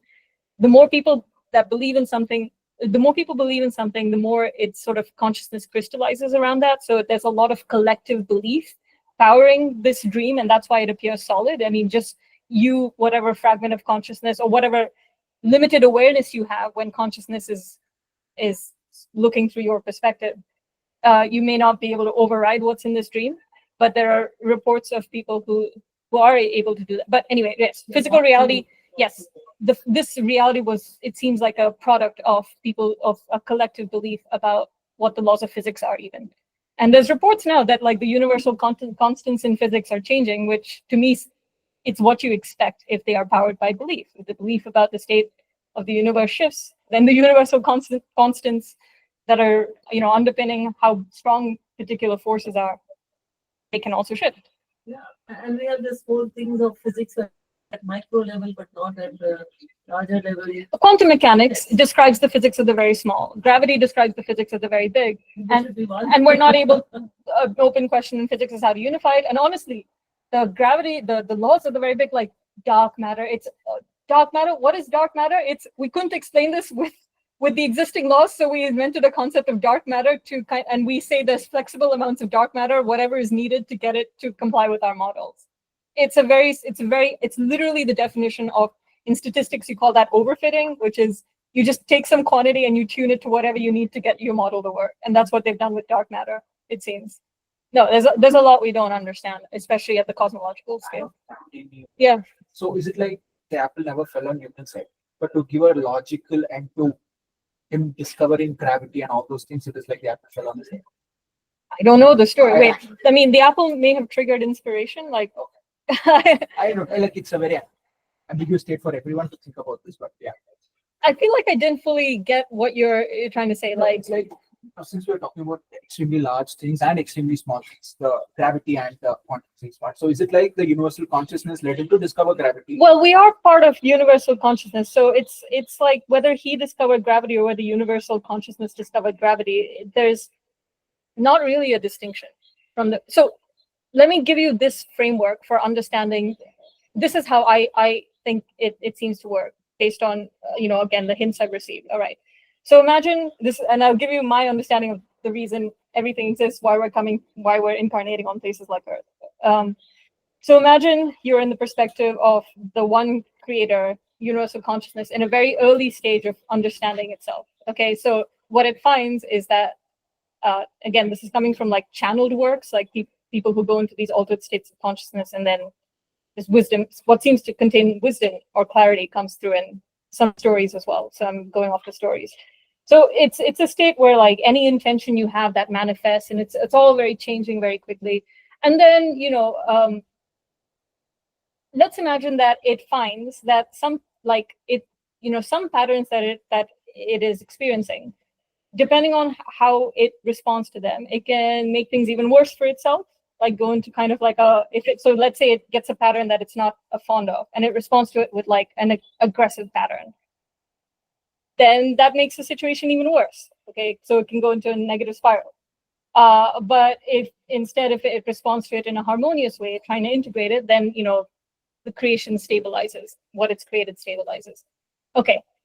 And to make things more interesting, it found that it can actually have multiple perspectives. So your sense of who you are right now is only given by your knowledge and your memory of who you are.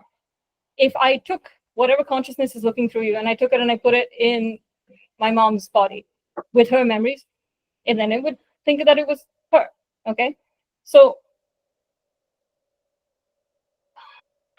right. So the way that reality seems to be constructed, or this, what we experience in these multiple perspectives interacting, it's as though there's something called spiritual time, which is like one moment of creation to the next, which is completely separate from the time that we experience. In fact, your very perception of moving forward in time just comes from your memory of the past. You know, for all you know, you could universal consciousness could want from one moment of time, whatever time is from its perspective, it doesn't really have a perspective of time if it doesn't have a memory of time. And memory is, again, just a pattern in that exists in consciousness. So from its perspective, if the memory is erased, then time just began right now. And they say that from a spiritual perspective, all that matters exists now. Your knowledge of the past is just based on the memory. So imagine that perspective of universal consciousness is something to like a perspective in what we would consider our future, then comes back. Like, this is how reality might be constructed. So in that way, it is very quickly, from our perspective, jumping through the perspective of everyone in this room. And when it does that, it takes on the memories, the feelings of that person, makes a choice, free choice, whatever, makes a thought, decides to pay attention, think about the apple, and decides to come up with the law of gravity when it was in Newton's perspective. That is, Newton is, that's why I'm saying Newton is universal consciousness. If Newton was thinking about the apple on his head and decided to formulate a law behind that, that is universal consciousness, taking on the perspective of Newton.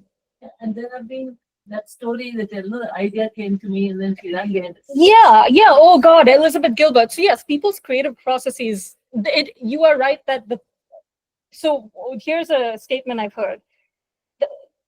The higher mind conceives of ideas, the brain receives, and the physical mind, whatever that is, perceives. So yes, original thoughts do seem to just kind of come in, and then you choose what to perceive, you choose what to listen to from your perspective. So yes, this is a The higher mind. higher mind conceives, the brain receives, the physical mind perceives. But I think the physical mind also has a choice in, that's where your agency comes in. Like, where are you putting your attention? And that's a critical part of even clarifying your thoughts. Like, notice that you're confused and then pay attention to that. That's how. So Yeah. I think the Archimedes finding out buoyancy is also, everyone gets into the Archimedes. bathtub. Yeah, exactly. Why did he alone see why that exists? Yeah. Again,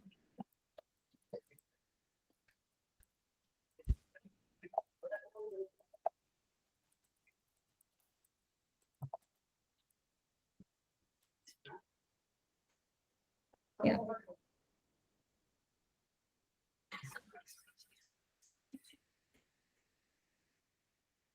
Describe it.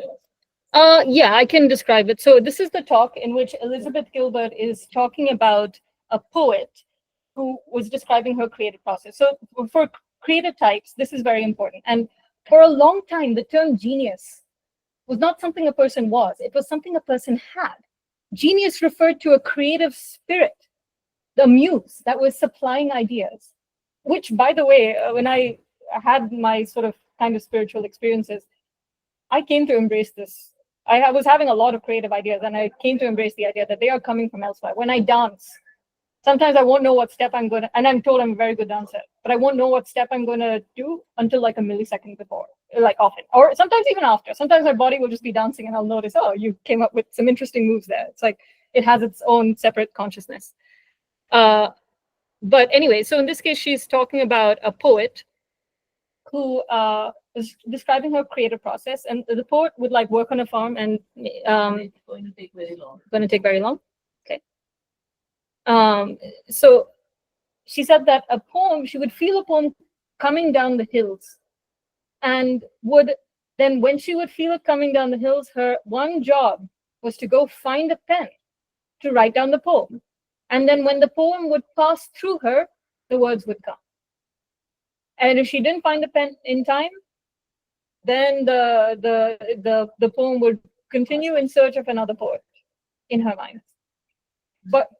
Yes. But very interesting was when the times when she would almost miss the poem, and she said she would catch it by its tail and pull it towards her, and then the poem would come out intact, but backwards from the last word to the first. Similar thing. A.K. Ramanujan also had said that the goddess, like, is his perception that the goddess used to tell formulas in sleep. Yes. The mathematician. Ramanujan. So he said the baby. Yeah, Amma exactly, has to come exactly, there. exactly. Yes, Yeah. Ramanujan's, his equations, some of his equations are still not proven. Like they don't know what they are, what constant they are signifying. And they are kept there in the museum in London, And I waiting think to be what solved. the puzzle over there was he had no steps. It was just given to him. Yeah. And he Yes. knew it. Yeah. So there was no procedural method over there. Yeah. So that was the whole. Yeah. That God being in the flow. Exactly what I was thinking. Yeah, that is based on my detective work. It is said that that is the channeling state. So people who are channels, that again they connect with all other consciousnesses.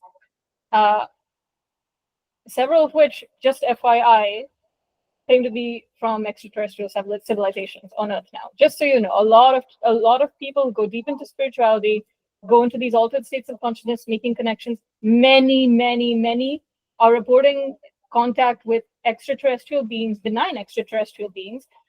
One of the reasons given is that the amount of pollution that's happening in consciousness space on Earth today is such that it's actually polluting other civilizations, other realities. And so they are interested in bringing Earth to some kind of peace. Yeah. I've actually did a healing session with a group that claims to be in contact with such a civilization, and I will just tell you that it worked. I mean, it was a channeler who was kind of facilitating. She put me in a trance state and then said, okay, now I'm connecting my light body with your body as we begin our ascension to the quantum field. And now we're entering a Stargate. Now this is taking us to the ship. There are several med beds. Use your higher self to choose a med bed, go into the med bed. And then it was like there was the scanning that allowed her and very accurately perceive my core issues. Where she would say, oh, I can see that it's like there's an ice block over your heart from the heart rate. Even things I had not given her any hints. So she did talk to me before, and it helps them, understand what they're perceiving. But things I'd not told her about, like an incident in my third trimester, like memories, like I said, they're stored in consciousness space. They can show up, apparently, based on my experience with this person, as patterns in your energy field. My mom also did that session. And anyway, the point is the whole time they were like, we're in contact with an extraterrestrial civilization that is offering this. It's almost like soul surgery, what they did. And you can call it hypnotherapy, but it was like very targeted hypnotherapy where they somehow knew exactly what to go for. But yeah, and even patterns that, like there was like an anger that I carried around. Like I said, I had a lot of aggression. You want to see the results of trying to use aggression to shape yourself into a good person? You can see where I was. I almost wanted to kill myself because I was so resentful that I put so much effort into like keeping my behavior. And then we look at these people, they lie. I was like compulsively honest. And then I'm like, what are these people? They're lying. How dare they? Okay, I had to release all that and to gain the empathy. Like, why do people lie? Empathy for like where they're coming from. And if you try to use, sorry, it's a bit of a trigger for me. The idea of using aggression to try to coerce good behavior. I saw the results of that. I was at the point where nobody was good enough in my life. Everybody had flaws, to the point where I'm like, it's not worth it to stay around with these skunks. If they care about me like they claim to, they'll be happy that I'm at peace. And if they're sad, then they're welcome to kill themselves as well. That was the point that it took me to. A sort of moral outrage, righteous rage. It's the biggest lie. The biggest lie. Anyway, sorry, I don't remember how I got on that tangent about, right? What was I talking about right before that?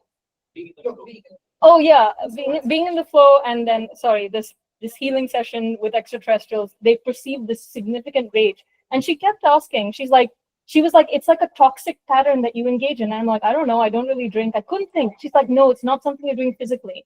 And then I'm like, oh yes, because you know what rage is? It's addictive. It can be addictive. This righteous rage in particular, it's fueling it's addictive, 100%. So anyway, yes, channeling state. Many people are connecting to extraterrestrials, but yes, the channeling state is supposed to be exactly the same as the flow state. When it's called alignment, and it's When you talk about the higher mind conceiving and the brain receiving, yes. so does the brain receive through the current experiences and the knowledge it has already gained with respect to the subject? Does that even play a role? Yeah, absolutely. It's kind of like the filter. So any information that you get, it's being filtered it through the sort of projection of what you already know. So I mean, sometimes I have this image in my mind where it's like, if you're let's say you have an object and there's a light shining and then there's a shadow of that object, and then you have a sheet of paper. Okay, the sheet of paper is like you, the way you're configured to kind of measure reality. Like I said, everything you experience is like a measurement. So the angle at which you put that sheet of paper affects the image that you see. If you put the sheet of paper at an angle, you might completely miss the image.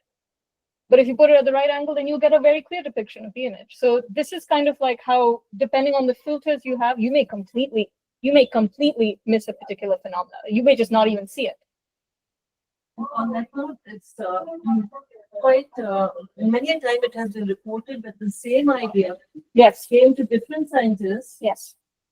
continents apart at almost the same time. Okay. So it's like and we say it like that. The idea came. I had an idea. I had an insight. I had this.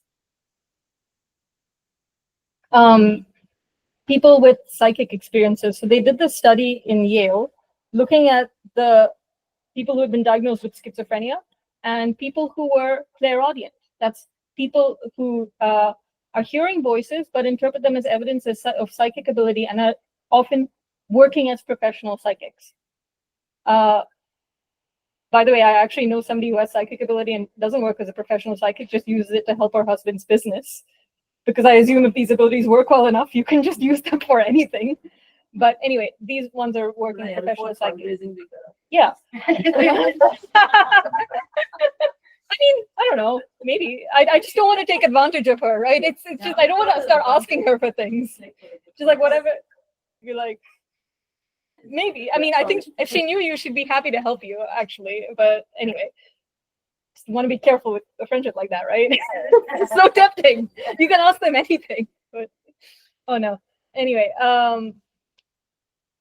projection. Totally is distracting. No, clairaudience. It's very important. For many of them, they were struggling with schizophrenia and they had a breakthrough when somebody's like, might not be schizophrenia, just might be psychic ability. And then they are able to gain control of the voices become less scary. Like, okay, because even scary thoughts, right? If you interpret them as psychic ability, there's actually a solution where it's like your demons or whatever you're experiencing. Okay, these are just patterns in consciousness that are being attracted to you because of your own state. There's like a law of attraction, which actually the parapsychology experiments are pointing to. It's like your intention is attracting things that resonate with that intention. Okay, there's some kind of resonance principle, law of attraction. And then there's a solution to these people who are besieged with hallucinations of scary things. There's a solution. And the clairaudience say, I'm able to gain control of the voices. I quit medication. I turned my life around. Now I'm giving psychic readings full time. I'm in contact with these guides. They come with my permission. It's no longer like, because if you have the belief that it's just your brain, it's something you're born with, it's out of your control, that is exactly what gets reflected. So, and up to 8% of people have daily auditory hallucinations. It's not a small General percentage. population. Yeah, that's what the article was saying. 8%. So I want to also point out here is that our ability for these extrasensory, psychic, whatever perceptions also varies from person to person. You know, how much we can perceive, we both get through our physicalness. So in our own family, my younger sister Seema, she can perceive so much. Spirits, form of this woman, they were in a house in Delhi that they had rented, and Seema started feeling that there is a woman, and elderly thought, this said everything, like around 5 feet woman, put its presence in the house. was not bothering her. Sometimes she would feel pass by. She could see something. Okay. And then after some time, she started feeling scared. And she would go to my mom's house, it was nearby, the time that her husband was out of the house. And then they would come back. And then at one point, it became really bad now. Like, she felt she was sleeping and she felt that somebody was kind of choking. So she told us that the problem was. So they said, okay, let's move out of this house. But they did ask the owner of the house. No, they are moving out because there seems to be this happening. And apparently that guy turned around and said, oh, that must be my mother. We didn't do her 11th or 13th ceremony. She used to believe a lot in that. So they said, "Aapko jo karna hai, karo. Hum to ja rahe hain." Okay, that must be my mother. What I'm saying is this perception ability to vary. She sees a lot more. Like we went to Ajanta and Ellora, those caves, and we all went. It was beautiful, very nice. She and I, we went separately. We came back. More recently, she had gone, and later on, she was telling me, I shut my eyes to, just sit and meditate in one of those stone carving caves, and I could see hundreds and hundreds of monks in the caves. I didn't shut my eyes, I didn't see anything. I do, really think to meditate. That's what she saw. Her perception also varies. Since you mentioned the cave, I did want to say that when it comes to the maximum upper limit of these abilities, let me tell you some of the anecdotes and stories that there are. Like literally, so there's, since we're talking about caves, there's something called Milarepa's cave, Milarepa. Yeah, Milarepa. And on this cave, there's a handprint in the stone. No explanation for how it was made, but the story is that a sage named Milarepa said to demonstrate that we're all part of universal consciousness. If you are attuned enough to the vibrations of particles in the stone, and then they're able to respond. You can attune, your hand is part of the same stuff, that stone and whatever. I guess you can make even their positions there's a randomness element to that. You can quote unquote randomness, you can attune well enough and reposition them. And that's literally a handprint. So I've heard similar story in the context of being able to walk through walls. So Sri M is a sage. You can listen to him talk about this incident, which is in his book. He's very shy about sharing it because he's like, I sound like a nut. But many people have reported encounters with this entity called Baba. And as part of like that very sort of rare encounter, somebody took his hand, is like with like sanctuary Baba, and took him through a door. And the explanation is most of your matter is empty space. So if you can control the random positioning of matter in that is mostly empty space, you can make it so that the electrons in you and the electrons in the wall don't intersect. So you can just move through the wall. Neil Donald Walsh wrote Conversations with God, which is a channeled work. The story is that one day he was writing an angry letter to God with all his grievances. And at the end, he was like, "What? You almost threw the pen away." Then his hand moved on its own. Actually, he says the pen moved on its own. I'm interpreting it as the hand moved on its own. And wrote out, "Do you actually want answers to these questions, or are you just venting?" And then he had control again of his hand, and he wrote a response, and then he got a response. And that was a conversation with an entity that claimed to be, this is the first book in the series, there are 4 now. Originally 3 were intended, then a 4th one came, specifically talking about contact with extraterrestrial beings. Like that seemed to be the purpose of the 4th one, being like, just so you know, even I'm on board with the fact that you're not the only life that exists, and other beings from, I can go into all the evidence. There's so many whistleblowers that are coming forth in the US government saying, actually, there are these programs that have long, for decades, established contact with extraterrestrials. They've existed. We have been hiding it. UFOs Yeah. are not just unidentified. There- Many UFOs have been taken in, Yeah, and there's also claims that there were alien life forms in them. And Yeah, they are with bodies. the US government. CIA. Very And secret. how did they keep it secret? Ridicule. Just literally documented programs to ridicule anybody who talks about UFOs to the point where you're just a respected scientist will not touch it. And then you create a perception. The same thing they did for spirituality. But now it's at least there's literally multiple whistleblowers, and the journalist who broke the story says there's a conga line, so it's going to come out. But yeah, fourth book in the series was talking about extraterrestrials. But anyway, it's a back and forth with this entity called God, and he says well before these books were published, he had no financial motive to tell this story because he was already famous. Already these books were published, but he says well before the books were published, I had an out-of-body experience where I got in touch with consciousness. And then I was dropped back in my body. He wrote it as the foreword for somebody else's book. That's when he disclosed this. I've not read No, this was that book a book on some near-death experiences that you were sharing with everybody. And Neil Donald Walsh wrote the foreword, and in that he revealed this. I shared it with you, then you shared it with everybody, and I'm like, oh, okay, but because there are better books. But after that out-of-body experience, when he was dropped back into this body, he says he was in such a state of awareness that he kind of like floated to the shower was the word that he used. And then while he was there, he turned on the shower. He could see one drop at a time coming down in extra slow motion. That was the sort of level of you could call it his frequency. He was sampling. Remember I said you have this universal consciousness that's shifting from one perspective to the other. Well, supposing it stays in your perspective, but is able to just sample one moment to the next at a much higher rate than what we normally do. That's what it was doing. So you could see it coming down in slow motion. And then with the shower, that's when he's like, I just put my hand through the shower because I could see the positions of the individual protons and electrons, and I could do it so that they didn't intersect. And then I just took my hand back. And then, eventually, when people saw him, they were all saying, you look 10 years younger. And he kept hearing that. But then what did he do? He went back to his regular job.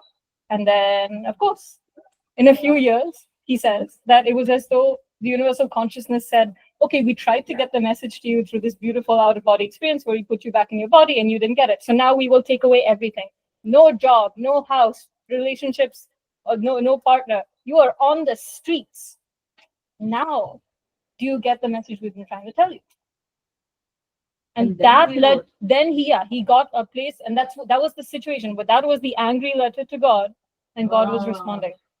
Why this? Why me? Why? Because he had been kind of spiritual his whole life, raised Christian, and he's always searching for answers to the point where they would take him to like the priest up because of the kinds of questions he was asking from a young age. So he'd always believed in God. And then all this happened. So yeah, he wrote an angry letter to God, and God actually responded. What would it take for you to just not be obsessed with your job and making money? Yeah, that's how he had to lose everything to come to that realization. And I went through a similar experience in my own life. I just repeated injury to the point where I was going to kill myself. And then I just had this, when you are on the verge of killing yourself, then you become very interested in the question of what actually does the evidence say about what will happen next? And that's how this started for me. I was really wondering where did this dominant discourse originate, that despite there being anecdotal evidence, Yeah, originally I was explaining it in the same way that you can explain how long it took for the evidence that homosexuality is not a disease to become accepted. Like I was explaining it through there's contempt, there's fear, because in religion this has been co-opted for fear-based narratives. So when people claim to be opposing it for scientific reasons, actually they may just be opposing it out of fear because they don't know what happens when you actually look into the data. But after learning about the amount of evidence for UFOs, which in many ways is much more concrete than spirituality, much more reasons to believe. So many reputable pilots coming forth on the record. There's books been written, many military generals of the years, particularly around nuclear sites, but they don't want us to nuke ourselves, basically. And that has been suppressed. I think it's the same factors that suppressed, because spirituality and extraterrestrials are very, very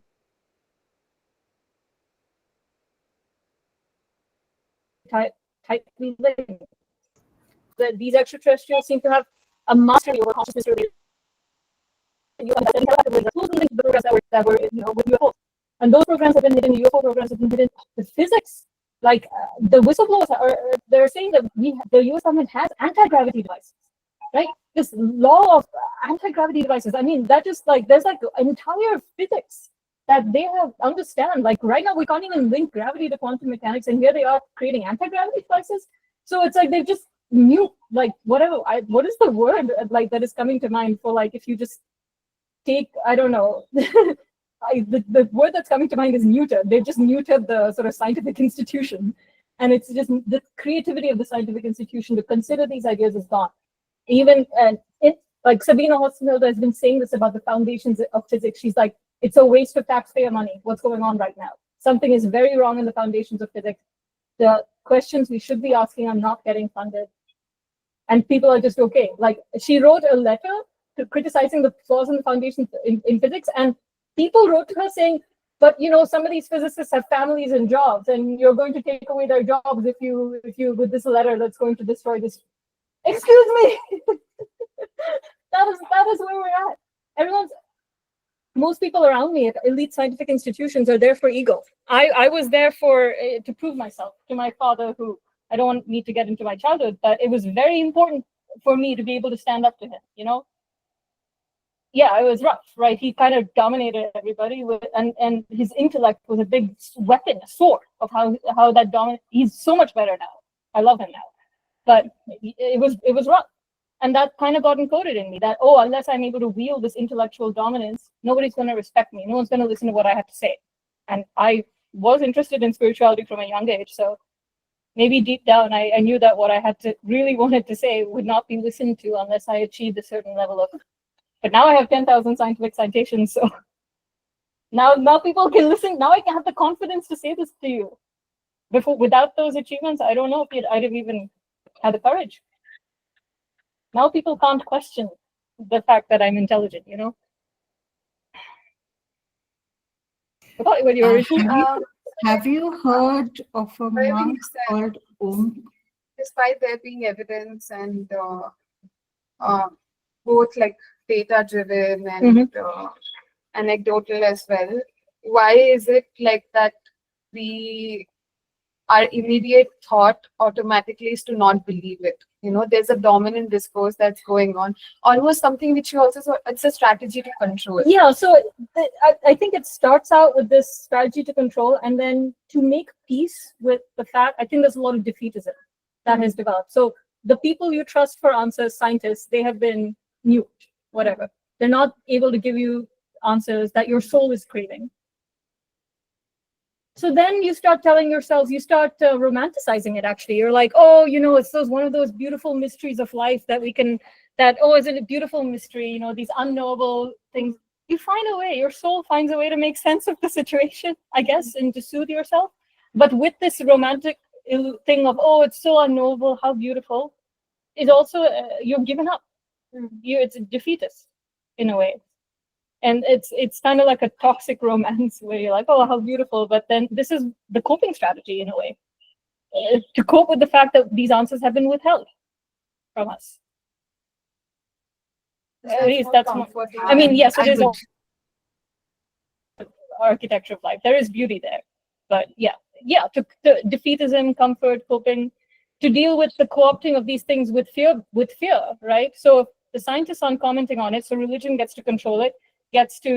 Brian Weiss says that the evidence on reincarnation was taken out of Christianity because it was perceived to weaken the growing power of the church by giving people multiple chances to seek their salvation.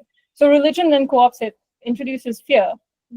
And then, of course, we have to surrender to the fact that, okay, it's not coming through science, it's not coming through spirituality, where we're by default will tend to look. Or spirituality is giving us poison, so intuitively we know to step away from that. So then there's defeatism. We can't know it. That's I would like I guess the to romantic share version that is Yeah. the defeatist version. I Of would- that is not. I think also Hello? just like we support children in developing some skills, but not in some other Oh, that yeah. we ourselves don't understand. Yeah, even the clarity of thought that, to respond to confusion with patience with yourself rather than hiding and shame. Um, I appreciate yeah, that's the key. yeah. We raised an entire generation in a dog-eat-dog world. Because I think the forces that want to withhold this, I've heard the quote thrown around, God forbid that war end, too many people would be out of business. So with the kind of technology that these extraterrestrials are said to have, we'd be in a peaceful utopia, actually, is the claim. But so at the very top, you have these toxic controlling forces. Is it any surprise that science is corrupt? Scientists are just publishing papers to stay afloat and for their ego. Scientific ideals are dead. Science was so toxic for me to be in because the love is gone. The science is corrupt, and then every layer of society, the scientists who are supposed to be intellectually dominant are gaslighting the rest of society about what we know to be true. They're not admitting to the evidence and all these things. So they are looking for funding. They can't survive without funding.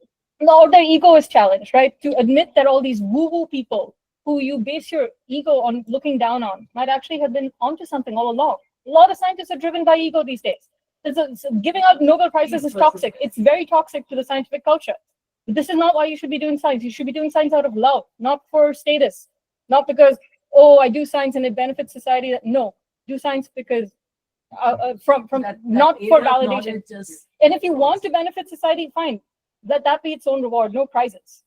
And it's a lot of them are doing it for the prizes. And that's where my heart will break, because I was really actually just doing it out of love.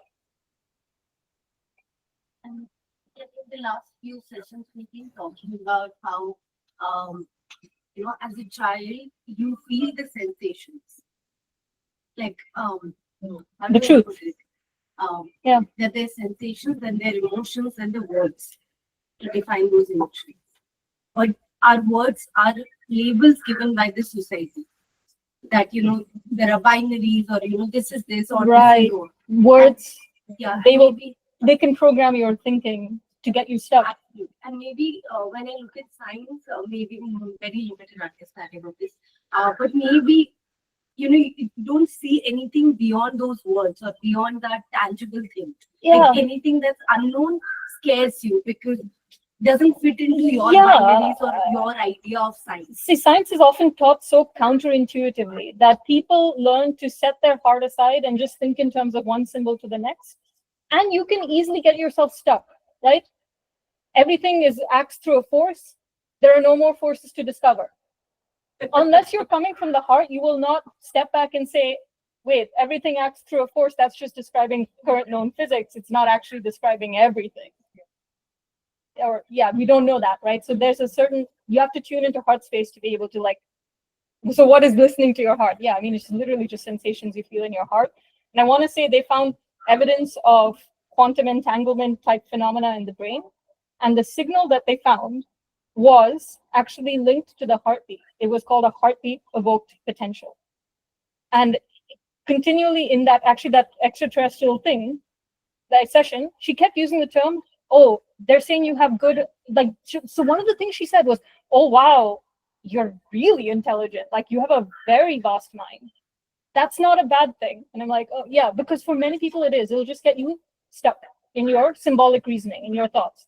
And she's like, they're showing me that even though you have this mind, you also have, you have clarity. And they're showing me the image of a filing cabinet where you have a lot, she was saying that I'm highly intuitive, like I'm getting a lot of psychic information. And she's like, for most people that would be overwhelming, but for you, they're showing me an image of they're showing me a filing cabinet where it's like everything's coming and it's just kind of getting stored very quickly in your body. So maybe that's why my body can sometimes dance without me having any idea what it's doing. Intuitive information to keep my mind clear, it is being stored in my body. And I think that is actually more common for people. It's called clairsentient, like the ability to intuitively feel things. I think it's one of the more easily developed psychic abilities. So I don't know if this example relates to it, but children who grow up without cell phones, they say that they're more creative because you're able to feel things outside, your external or your internal senses. And then as you grow up with those sensations are not cater to or channelize, Yeah. then maybe you will just again put yourself into. Yeah, or sorry, yeah, the term she used that I was trying to remember, she said they're showing me that you're able to drop into heart space. That's the term she used. So it's like most people with highly active minds, their sensations, their focus is stuck here. They don't shift that, they're not able to shift that focus deep to go here. And so yes, it's children are attuned to heart space. And then when we get shamed, that means you're being taught to unattuned to heart space. Because when we get shamed, it's because we did something out of innocence, out of thinking it was the right thing to do. We weren't no malice, but we're treated as though we came from a place of malice. So then we learn to distrust our sensations and learn to disconnect to what heart space was leading us to do, like getting shamed for masturbation, right? So innocent. You will train the child to distrust, oh, the sensations that come from here, they're bad. And that's how you disconnect from heart space. And from your body as well. Yeah, and it's such a gaslight. Heart space, like heart is the communication from the soul is said to happen at the heart first. And there's all these experiments on like synchronized heartbeats across the population. The communication from the soul, the sensation from the soul is said to come through the heart. What's the experiment? Oh, that's the Heart Coherence Collaborative. So they're able to measure synchrony in your heartbeats across very large distance, very vast distances. 2 people. Multiple people, groups of people that attune. Okay, so disclaimer is I've heard people talk about the study, but I haven't read it myself. So it seems that they get people to attune to each other, and then they separate them over very vast distances, and there's a coherence retained in their heartbeat across very vast distances, published in scientific reports, which, in some circles they make fun of that journal, but the whole point of that journal is you publish things that are rigorous, actual rigorous research, whether or not that it's like a flashy result. But I think, anyway, it was a big accomplishment for the parapsychology community, even though in other circles, scientific circles, they'll make fun of that journal. Because for us, it was it's very hard to get into those journals. There's an article about, or a talk about how the committees that are in charge of what will be published in Nature, and the Cell, and the Science, it's a copy. Yeah. Oh my God. They are determining what they will publish, what they will not. Alzheimer's research was held back for decades because of a bias towards the dominant narrative. You can share that article.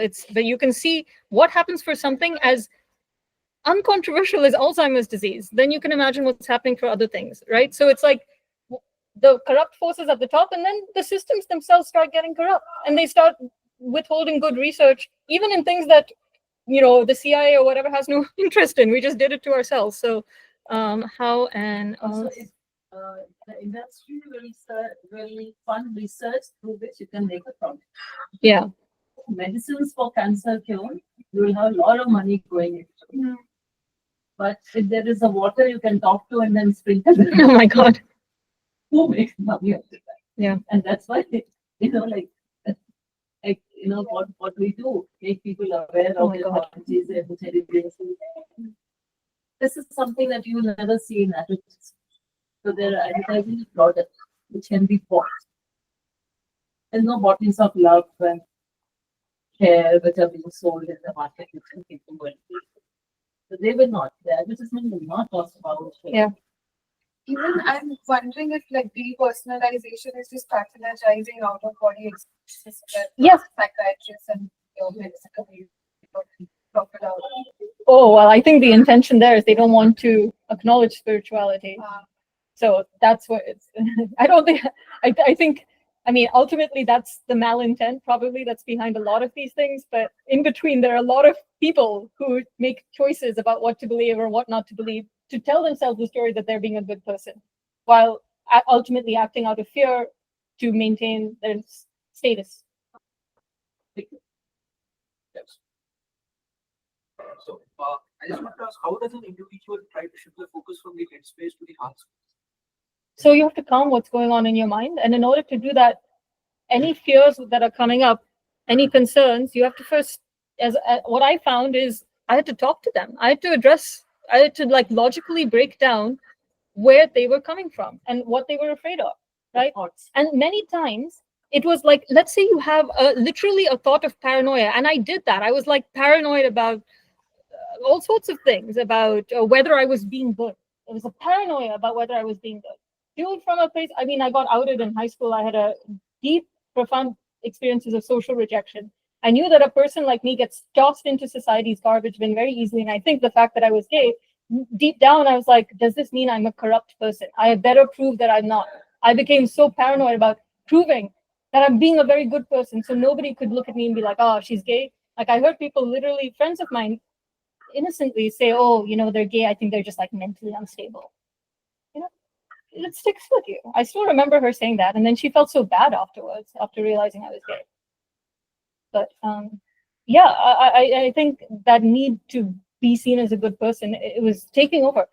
And the problem with that is that you're terrified of standing up for the ones that nobody else is standing up for, like non-offending pedophiles.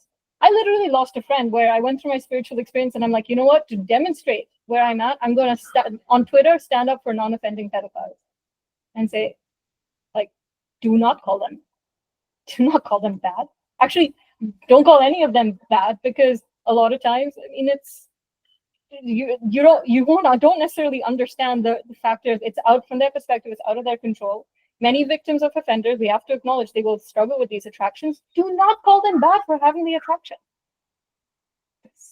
You're indirectly, you're making it harder for many of the victims to like be okay with wherever they are. You're still wondering.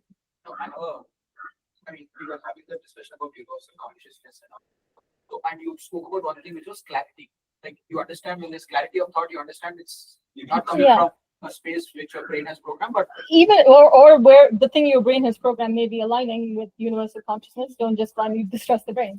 So just to give an example, like for example, if I'm in a particular space of mind where I know that I have to be doing something else, there is ambiguity obviously associated with it, but somewhere deep down myself, I know that if I take that out, all good will happen towards the end.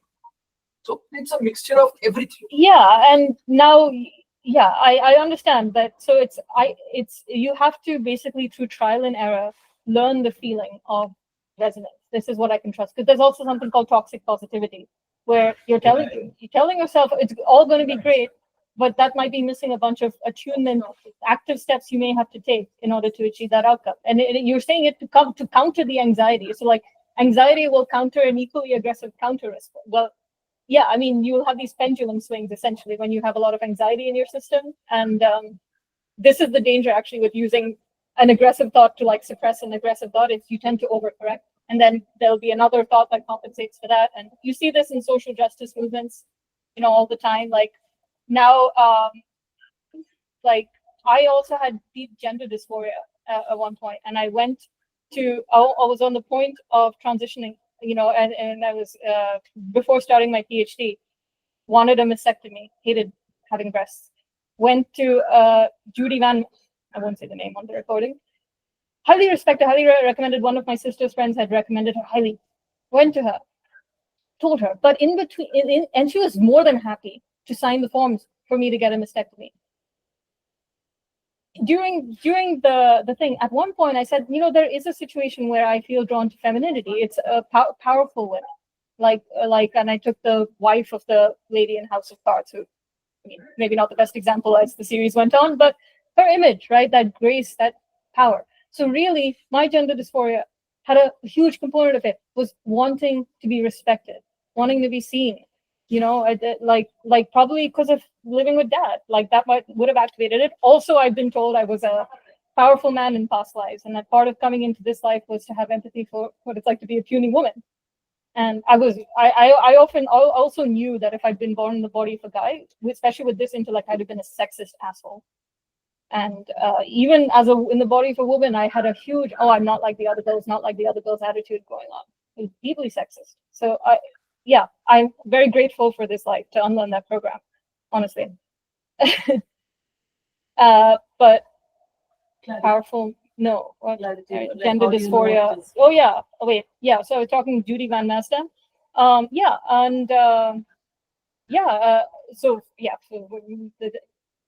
So social justice, right? So this is not a narrative that the current, I'm still plugged into those communities. They don't want you to hear about stories like mine. Detransitioners are very inconvenient for them. So I'm showing the problem with when a movement becomes too aggressive. This is you will just You want to constant, transition? constant pendulum Very swinging. experienced, very aged counselor.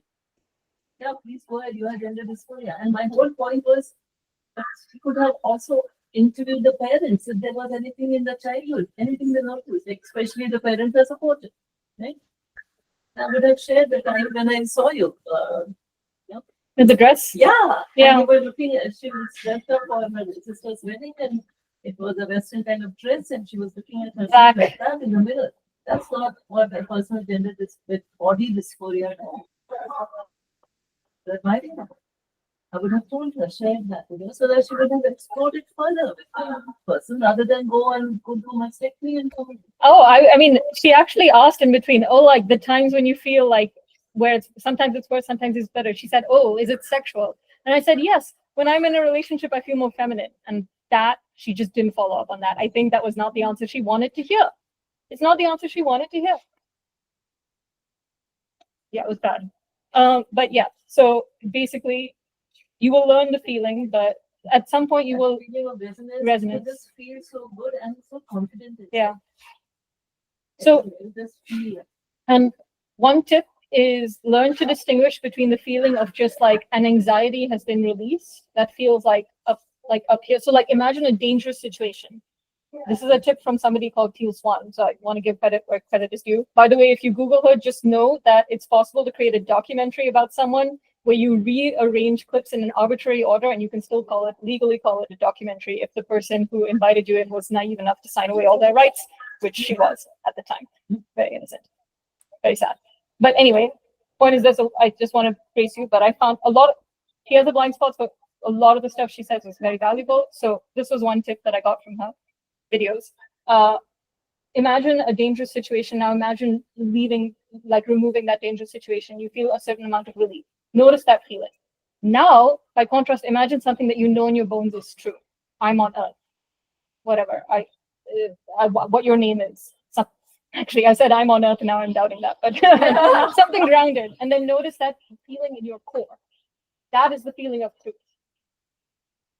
Another tip from, this is a entity that is actually claiming to be an extraterrestrial, channeled through an entity called Bashar, which means messenger in Arabic, channeled through a guy named Daryl Anka. Anyway, this is the tip that benign extraterrestrials allegedly are giving us on how to live a good life. Something called the formula. Act on your highest excitement to the best of your ability with no expectation of a particular outcome and choose to remain in a positive state regardless of what happens. P.S. Do not confuse anxiety with excitement. I think the last one is the hardest part, but maybe it's like this. It's about your passion. Excitement is passion. Yes. Do not confuse anxiety with passion. I feel like the moment you walk into a class, you are a different person.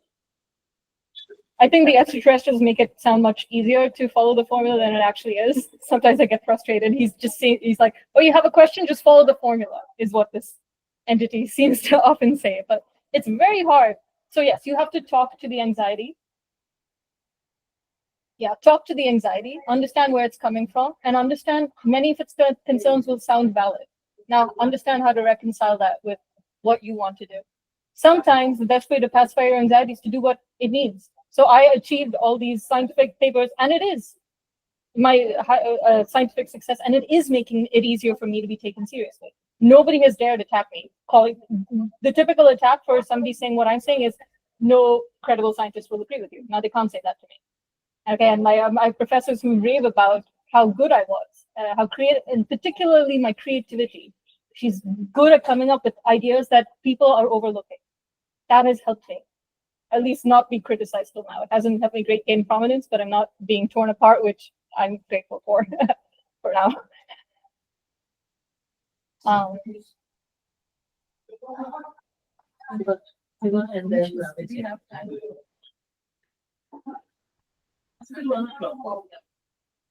So, for me, it was more now, yesterday I was just watching a Facebook article. I think it was a photo shop. It was photo. Sunita Williams is having some, yellow teacup from religious thing, and they show her spacecraft. There is a small Ganesha. Okay, so the whole point was, so the person who wrote the article has mentioned that quoting that she took Ganesha to the space, and that was giving her the faith or the support, all the 9 months she spent out of space. Immediately there is whether she quoted it or she did it, I don't know. It was completely, and then in that there is a lot of discussion happening. So there are a lot of people who their names look like Westerners, so they are commenting, why didn't that Ganesha get her back to Earth immediately, and why make her suffer for 9 months there? So so Yeah. what is tying up now, and many such things came up. So the two things I wanted to talk about here is there is this thing which we tell children, including in my childhood, that you do good, or you pray, only good will happen to you. Because of that, I may not be able to deal with something which is unpleasant happens to me, and I would think, why me? And I didn't do anything, and I prayed, so that conflict comes. And then now that we are in the space of CSA, there is no rhyme or reason why some child has to go through what, and when we are adult, we look at, you are like this because in the past life you probably blinded someone or you hurt someone, and that karma you are bhuktifying here and all that. So we get a lot of messages, but the point is that you pray, you are, you're Yeah, it's safe. very, very like anxiety motivated. So, Yeah. now what do we tell children? Because even now, Sunita Williams, God hasn't helped her. Or probably it was the Ganesha who helped her 9 months later to come down. But no one talks about it. They want some instant gratification. When she prayed, immediately the spacecraft would have come down. Yeah, but more than that, okay, yes, having faith or expectation that something will happen makes it more likely to happen. But when it comes to these beliefs in deities, so this is where I say, like, to understand what messages to give, first check what feeling is evoked in heart space. When I hear the idea of a god that decides who gets to be rescued in a spacecraft based on who is issuing something like a prayer, that's not a kind God.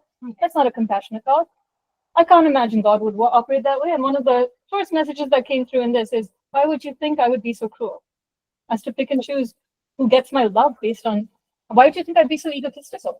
It's a very egotistical, we're treating God like some kind of egomaniac. Imagine a human thinking like that. Whatever is right for a human is also right for God, and vice versa. Yeah, and bribery. If I pass, I will give 108 vadas on your which anyway we are going to eat. but I want to I've lost track earlier. The answer to the question of why we're suffering. So the claim is in Journey of Souls that as a result of, if you show you do well in these lives, you get to be part of higher levels of sort of creative decision making. Okay, but think of it this way, back to that perspective of you're a creator in a very early stages of creation, you learn that sometimes if you respond to your creations in a certain way, you will just make things even more of what you don't prefer. And if you learn to instinctively respond to your creations in a harmonious way, then things, you start to create more and more harmonious creations. But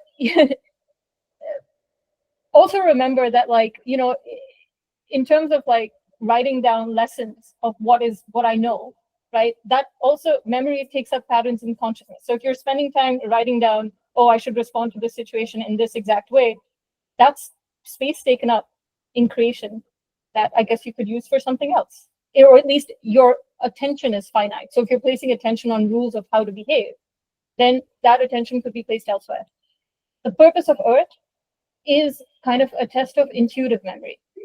How we're learning how to respond to situations in ways that create harmony, including difficult situations. Because what's the guarantee that down the line creation won't end up in a situation where all the scriptures in consciousness space have been lost? They don't necessarily know how to respond to a new situation because maybe they just like patterns, like, yeah, if you take up patterns for memory or in your consciousness for memory, you can't be paying attention to something else. So consciousness navigated, that's what this is. It's we navigated into a situation where, at least in this moment, we don't have memory of what happened before. Luckily, Earth is supposed to be a learning school. So we will get out of it eventually, no matter what happens. But it's a chance to test, to learn for yourself where your intuitive understanding is of how to respond to a situation is at, where are you able to bring it to? Okay, and if you show that intuitively, that's why the whole loss of memory, if you show that intuitively, okay, I have that alignment, that I can hear the message coming from source consciousness. Because that's the easiest way to send a message, right? Just tell the person what you want them to do. If you have to explain it, then they have to listen to the explanation, then they're not able to do what they need to do. So that's why flow state, it's like intuitively, it's like everything is in what you would call alignment. Everyone's happy, understands enough why they're doing what they're doing. And the system is just aligned, or I shouldn't even have said enough. I felt the loss of alignment. So everyone understands why they're doing what they're doing. There's alignment. That's the most joyous state. And this is a way to test how deep that intuitive alignment is. That is what bothers me all the time. Like, say a household and a marriage and a new person has entered the household. Why are we creating such discord, such rejection, such judgment, such this and that? That moment is gone. It's lost. You could have created love, harmony, this, that. That person has come into the family for the rest of mostly for the rest of their life. You're going to be with them for years together. Why are you fighting? And that fight takes up the space to create something beautiful. I'm busy throwing this, I can't be drawing a big, beautiful drawing with this. Waste of resources, waste of your energy, waste of your time. That moment of creation is gone. You have created. So that's what is about creation, and we'll be doing more about that tomorrow. The goals.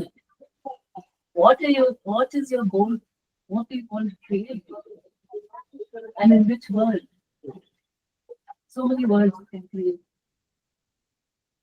Yeah, there's one of the laws of these extraterrestrials is everything is here now. The all is the one, and the one is the all. What you get out is what you put back is one of the key laws. And I don't think we necessarily understand exactly what that means, but in general, if there's some kind of thought vibrations put out, eventually, I guess they're said to return in one form or another. What you're experiencing is a ripple effect of what has been created in consciousness space, all the vibrations coming together. So yeah, creation did end up, accidentally or not, the situation it is now, and we are learning to navigate back to each other into a state of alignment, harmony, So then is there a God? I get who is there a God, or is somebody just lost control? So I think that comes back to the picture of higher levels of consciousness. So there is a God consciousness, but to the extent that you are attuned to feeling yourself as a part of God, you literally are a part of God. Like we are cells in the body of God. So yeah, is there a person in charge of all of it? Well, the part that you're in charge of, you're in charge of. And the part that someone else is in charge of, someone else is in charge of. And you all come together, and that's how you're all in charge of things. So take responsibility for the part that you're in charge of, I guess. And that is a great analogy that is coming up is the cancer cell. Cancer cell is nothing other than a normal, usual cell in the body that is playing role. It's not doing the job it is supposed to do. Stops doing the job, the liver cell stops doing the job it's supposed to do. It starts growing bigger at the expense of the other cells. It draws more food to itself. And it just keeps multiplying, and not able to do my job. And when it takes on the entire body. Cancer cell is actually adaptation. It is For an the- adaptation of For the cancer cell. yeah. Evolutionary It's adaptation. like sentience. That's why they go like that. Spiritually, it is said that cancer is a message from the body or the soul that's saying either change or die. change in lifestyle Yeah. that gives rise. And interesting, I heard a story of somebody who saw one of their professors go through chemotherapy, and he said something very interesting about her. She said her true self came out. It was less selfish. I liked who she was in chemotherapy. And Anita Murjani also said, I got to understand the root cause of my anger. It is known that anger is related to repressed rage. So the people who have cancer is related to repressed rage. People who have cancers have they report very low aggression scores, which suggests that they're kind of in denial of healthy. By Gable Margaret, actually, how women have more cancer because of repressed anger. Yeah. As a lady from movies feel each disease is in each Yeah. There's metaphysical explanations for most things, but I think these exist on top of, the normal laws of physics. So everything is, it's like we're all contributing to like we all get a vote on the way things are, and all levels of consciousness, some levels of consciousness, the more coherent you are, the stronger the vote you cast on the way things are. And that's how creation comes to be. So you are making a very strong vote on your actual individual life, but to an extent, you're also voting on all of creation, just less strong than an entity that had demonstrated attunement.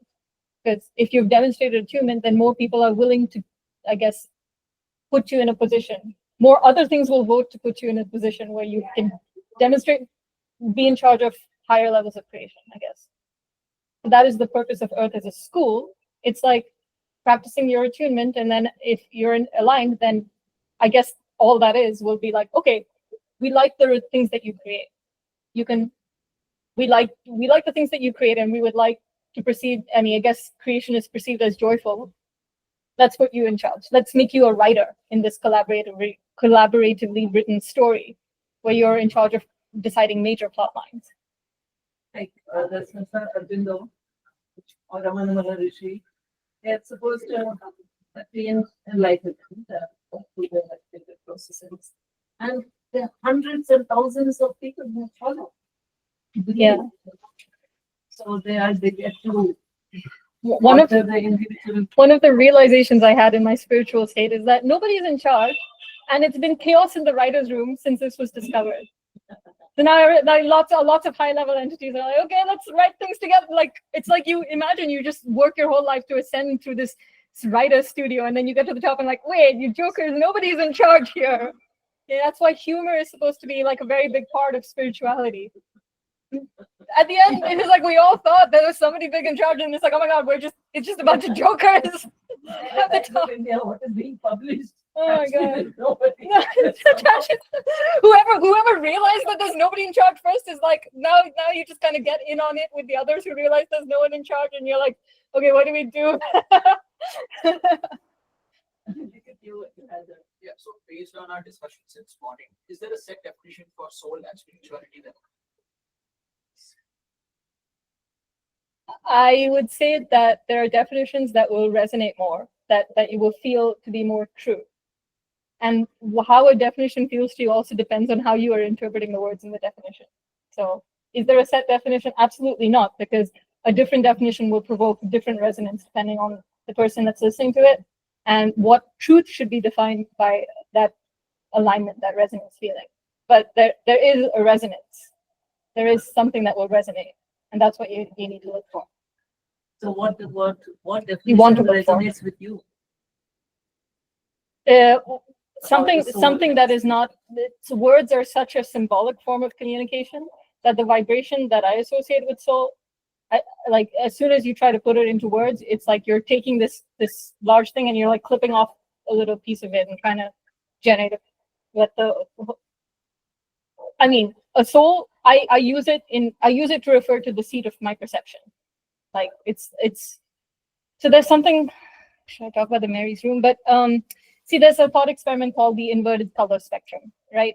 Inverted color spectrum.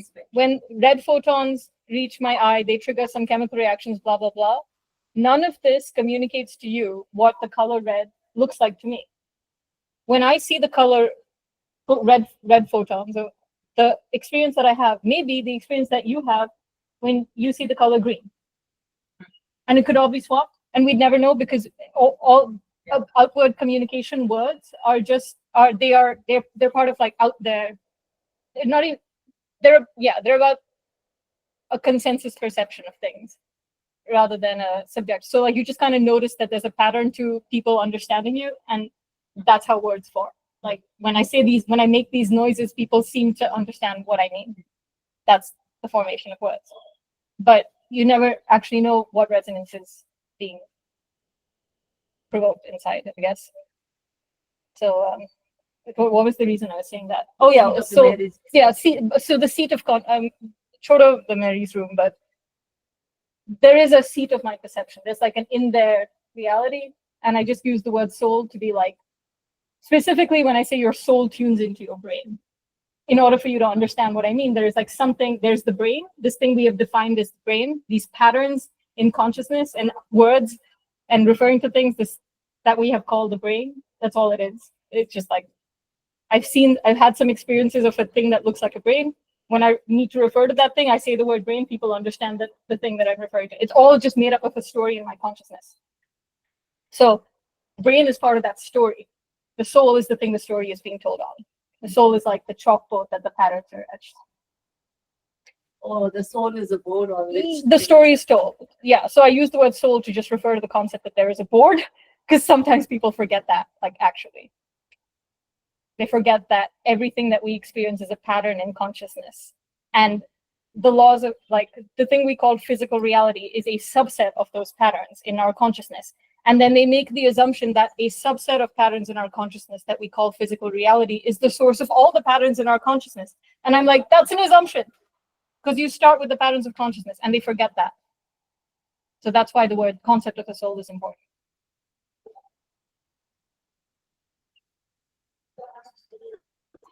people online, they haven't heard from you at all.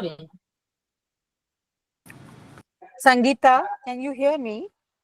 Because we can't hear you somehow. Yeah. That's right. Hello?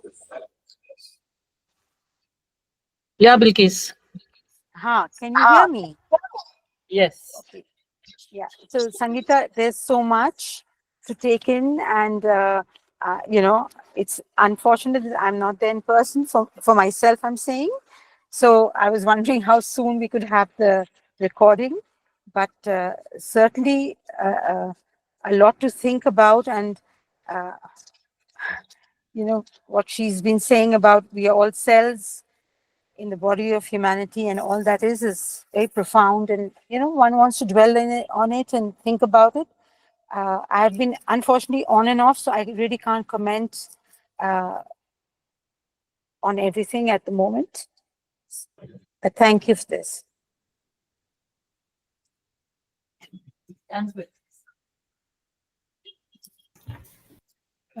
would like to go next. Yeah, there were some parts which I could not get because there was some audio problem. I couldn't hear properly. Those experiments that you were talking about. Coming back to the beginning of our discussion, what you speak of as near-death experiences, right? Mm-hmm. Is what is defined medically as when the person stops breathing, right? Not breathing, cardiac arrest sometimes. Or when the brain is dead. Cessation of brain activity. In many of these papers, they use the term clinical death. That's the thing. So but the person is still breathing, right? Person is not breathing. So that's what I meant. That means the person is not breathing, and that's where there have been evidences. And I've also read the book by Anita Moorjani and listened to her TED talk, and it's just very, very. It sounds very authentic. It does sound very authentic. So medically, that person was declared dead. Am I right? Sometimes, is my understanding. Sometimes they were declared dead, yes. So sometimes some of them are not near-death experience. They could be death experiences actually. They could be. How we define death. Yes. So that's what I was trying to get the clarity on what defines death now. Is it that person stops breathing, or is it that the brain is not working? You're going to get into a semantic argument because people will want to define death in a way. They will try to in order to deny near death, the existence of near death experiences, or this possibly being a measure of what happens after death, they will just define death and they will push the threshold for the definition of when you're able to call something dead to the point that they'll say, if you come back to life, that means you were never dead. So you will find people who say that if you come back to life, it means you were never dead. Yeah, I mean, that's what everybody says. I mean, there are people who do not accept these near-death experiences. Say, no, these could be hallucinations. They're not really death experiences. So there are people who do talk, who do have that perception. Yeah. That's where it's important to think about being a detective, right? If you have a lot of people who appear to go to Jaipur and then they come back with a story of what Jaipur is like. And you have a lot of people, but you have your own fixed ideas about what Jaipur is like. And you have a lot of people who they show all the signs of going to Jaipur. They're like, they buy a ticket, they get on the plane, whatever, and they come back from a plane that's at the right time. And they all have these stories. But if you are convinced, if you do not want to believe that that's possible for somebody to go to Jaipur and come back, then you will say they never went to Jaipur. And all the stories they're saying, well, we don't have any reason to think that that's what Jaipur is actually like because they never went to Jaipur. They never went to Jaipur, right? Because you can't go to Jaipur and come back. You can make that story, but it just won't help you predict reality. Correct. Very nice analogy.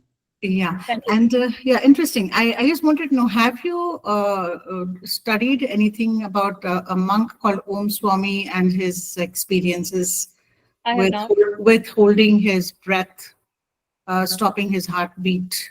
I have heard those stories, yes. And then the brain scans of his, and it's a little interesting. You should probably look into those researches done.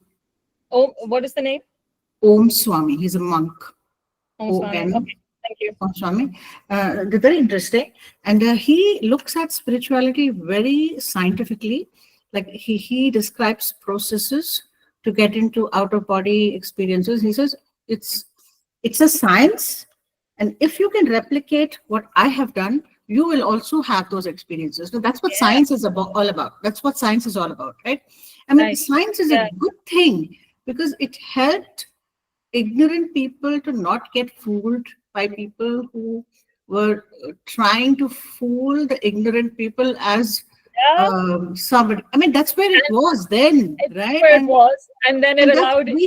We have progressed so much because of the scientific thinking, which has been a good thing. Yeah, but then it allowed again, there is there is a non-contact of science, and it got separated so much. Yeah, it's the ignorant people are now getting fooled by the scientists. Exactly. That's the sad thing. So there's a lot of things, and it is so nice that there are people now trying to bring it back together, and people like you. So I just want to tell you, there are some studies done, and you should have a look at it. Yeah, no, thank you. I do happen to be in a clinical neuroscience lab, but maybe if I prove myself more. It's just I'm struggling to operate within the scientific system. It's just kind of sucking me. Yeah. But I am very interested in that. Yeah.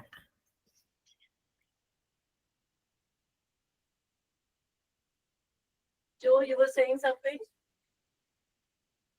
I was saying that was a very nice analogy about going to Jaipur, and belief in that person. That's very nice. I've come across that somewhere else in some book, but something very similar, but very nice. And thank you. I have family in Jaipur, so it came to mind. Permanently there, yeah. My mom's like. Lisha, Sanjeevni, anything you would like to share?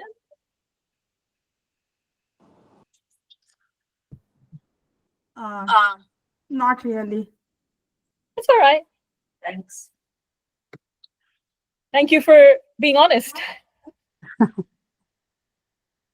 Much prefer that than making up some bullshit question, which scientists would do. Absolutely, just for the prominence of asking a question. The thing is, there's a lot of stuff we need to take in and sort of process, and it's kind of overwhelming sometimes. There's so much information there and thoughts and ideas coming at us. Oh, I've been through it. Yeah, I understand. Okay. Anything to share? Can we close the session? think so. We got questions for maybe I don't know. You're welcome to ask me and I'll tell you what I've heard, what I pieced together.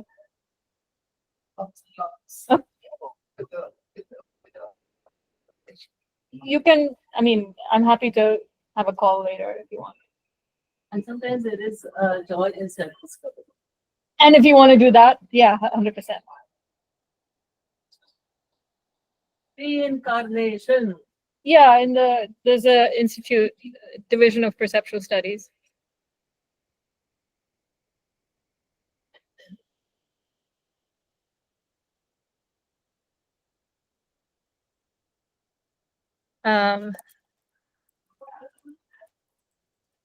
Right. So these are studies of young children, typically under 5, with these memories of past lives incidentally fade around the time that early childhood memories tend to fade. So they are reporting highly detailed accounts of other lives, and there are I think over 2,000 cases now that have been verified. So like very specific details like mode of death, first and last names, locality, sometimes even the locations of hidden treasures, like hidden valuables that are then verified to be at the location that the child said. And in about 30% of cases, the child has birthmarks and birth defects that are attributed to the locations of injuries on the autopsy photographs of the deceased. And then a study was done and actually found there's significant overlap between where the birthmark is and the wound attributed to the disease. And what's going on? So you can explain that as like sort of an imprint, and so memory doesn't seem to be stored in the brain, even though it's accessed in ways that the brain can affect. Memories are stored in the way that the brain can affect. So like you have diseases like Alzheimer's, right? But well, yeah, or you can see there's changes in the brain, and they seem, at least as the causality link seems to be this change. Like you can manifest changes in the brain, even though there's spiritual teachers will say there's a reason things like even Alzheimer's manifest. It's almost like a resistance to change that is being physically manifested in the body as a loss of just sluggishness and that kind of extreme resistance, unwillingness to change or take action in your life is manifesting as Alzheimer's, is what I've heard. But yeah, and so even though changes in the brain can influence memory access, like you can wire neurons in a way that will trigger certain memories more easily,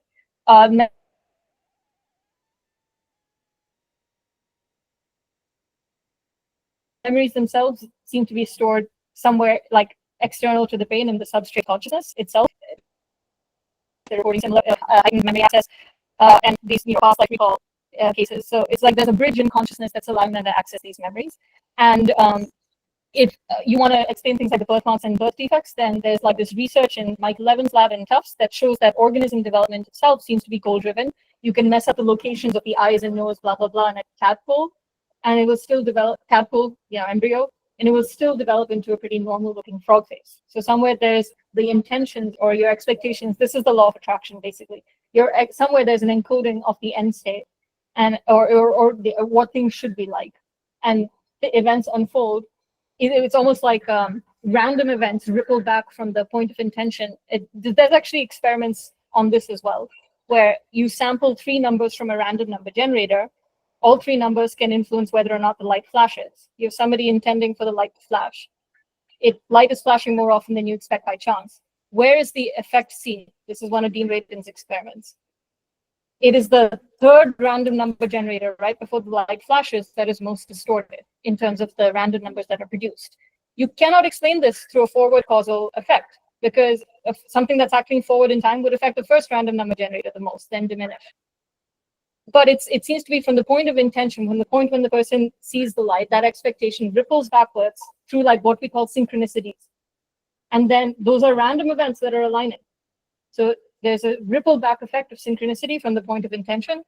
That seems to be how the story is currently written. A story of reality is currently written. If they change that rule, I'm sure that will reflect in reality, but the writers are having fun with that rule for now, law of attraction, I guess. It's one way to think of it. Reincarnation is also thought of. Yeah, so like an expectation of how your arm is going to look. So with those children, there was a case of a child who had stubs for fingers, and they were calling the life where those fingers were chopped off. So it's like a strong imprint in consciousness or memory. Memory seems to be the building block of like consciousness or something like that. That can influence the development of random events to random, even developmental biology events to align with that outcome. The belief is that the soul incorporates after this one journey, goes, reflects, then chooses which life wants to live. Yeah, To some extent. and it's also said that the things we're calling past lives are just other lives that our vibrational state in that moment is making a connection with. At different points in your life, you will be accessing different quote unquote past lives. They are just other lives in consciousness that you have a strong connection with. But is the same soul going through? It's all one soul. Remember, it's all one soul looking through different perspectives. But if you wanted to construct a narrative around it, this is the part I'm not as clear on. But you can construct a narrative. But I want to say that supposedly we are also receiving information from other versions of ourselves in like another version of reality. And in fact, in conversations with God, it's said that intuitive hits you get about don't do this, like that premonition, right? So if you're driving down the road and then you get the sudden urge to turn left, so you turn left and you realize that if you had continued, you'd have gotten into a horrific car wreck. That information is coming from a version of yourself that you have a connection to that went ahead, distrusted its intuition or whatever, got into that horrific car wreck, sent the information back.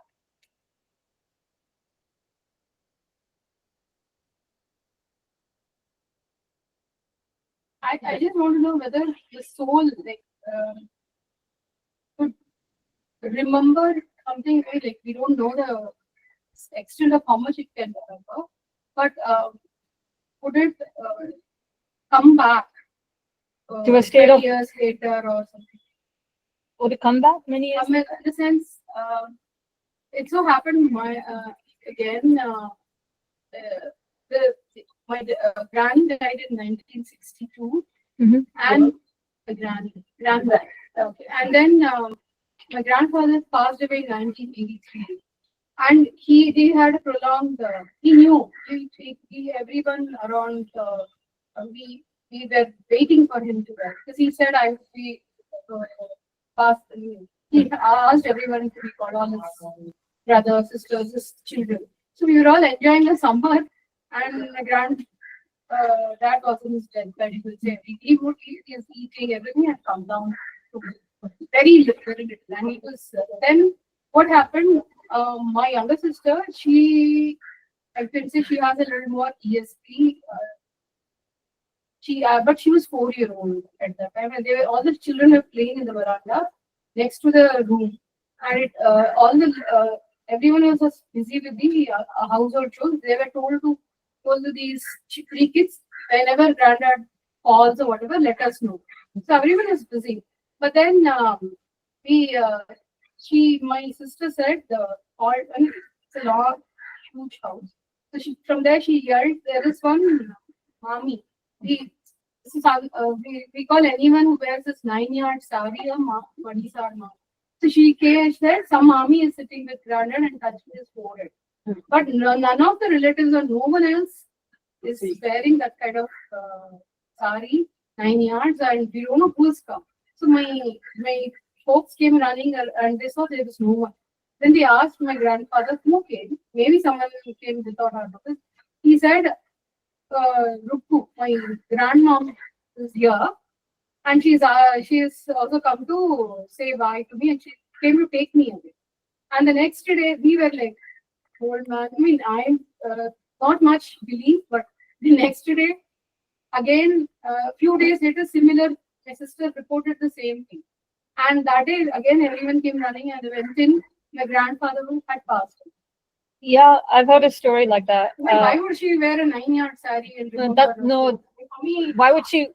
Oh, well, okay. So that is just how why did my sister see all that? Whatever so why does a person appear a certain way? The answer that's given is whatever vibration that soul was occupying was translated through the filter of your consciousness in that particular way. they would have appeared differently to somebody else, most likely. So it's, people say, oh, it was Jesus who appeared to me. Well, whatever entity there was perceived by your consciousness as Jesus. Yeah, so looks different to everybody else. What is the other question? Why could, oh, I was going to say, I have heard another story like that where, yeah, anyway, but it was somebody Said, why did you wear a sari and why only my sister did? See, and then why should that soul come? Probably 1960, yeah, that passed, left the body and so would have got reincarnated. Why? How did it remember to come back to this? so reincarnation, you need to understand that, okay, so okay, please remember all these questions. The soul is not experiencing things in a linear way. Okay, so from the perspective of, first of all, like even in Journey of Souls, they say you can have fractional portions of your energy incarnate. Teal Swan has also said that she uses the term consciousness is splitting. So you can take like 30% of your soul energy into a particular life. You can have quote unquote lives that are perceived as parallel from a part of your soul that always supposedly stays in the spirit realm. Yeah, a part of this is probably the easiest answer. A part of your soul is always connected to the spirit realm, is the hint that's given. So that part of your soul is always accessible for these kinds of things, but again, attention is limited. So there is some kind of constraint in terms of what you can pay attention to. It is very common in near-death experiences for people to say that relatives visited them. Okay, so this eases the transition to see a familiar face. It's extremely important. So it seems, why did the soul come? Just to ease the transition, is my answer. Like we drop people to the airport, we pick them up from the airport. Yeah, exactly. Same thing my mom also. She died, she didn't want any treatment, anything. She wanted to pass away at home. She had stopped eating 1 or 2 spoonfuls. And then that night, it was early morning, she was passing on. Oh, no, the previous night. And she said, read to me something beautiful. So there was a book in English that was like there, one of these writers, The Power of Now and things like that. So I started reading that sentence. And she said, no, Hindi mein bol. That English say Hindi was too much. So I started saying something in Hindi. Then she said, "Mujhe sabki yaad dilao. Kaun kaun hai?" So I said, "You have this elder brother, you have this." Then at one point she said, "Koi aaya hai yahan, mujhe bahut प्यार कर रहा है." So I said, "तुम्हें तो बहुत लोग प्यार करते हैं." नहीं, like she meant that somebody has come, and I have a feeling that it was my dad who had come. He's a passing on, and in the next 10 hours she was gone.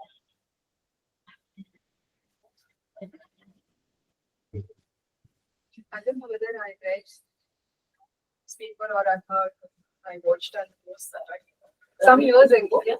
Some years ago, I love it to see. There was a child, 11-year-old, in Rajasthan, Bihar, I don't remember exactly. Suddenly, she started speaking 9 languages. Xenoglossy? Yeah. So then people were saying some different soul has entered her body, and that's why she's able to do this. And my question is whether it is true first place, and also what happens to the one which was already there. You're essentially asking about channeling, right? So this is a thing that some people are able to do. You're essentially connecting to another stream of consciousness. What happens to the soul that was there? It channelers. So I'm thinking of Bashar. That's the entity channeled through a guy named Daralanka. So basically, he puts himself in a trance state, and then this extraterrestrial soul is able to connect and speak through him. And that's where that, follow your excitement to the best of your ability. I was just quoting Bashar's teachings. Daralanka says that when that happens, to me, it's like I'm having a very refreshing nap. So it's like there's a car, that's my body. Normally, I'm the one driving it. I just hand over the steering wheel to Bashar, and I'm just looking out of the window. I'm having my own experience. I can sort of hear the things he's saying, that my body is saying, but to me, it's like it's a faraway dream. And I get what I need to get from that experience.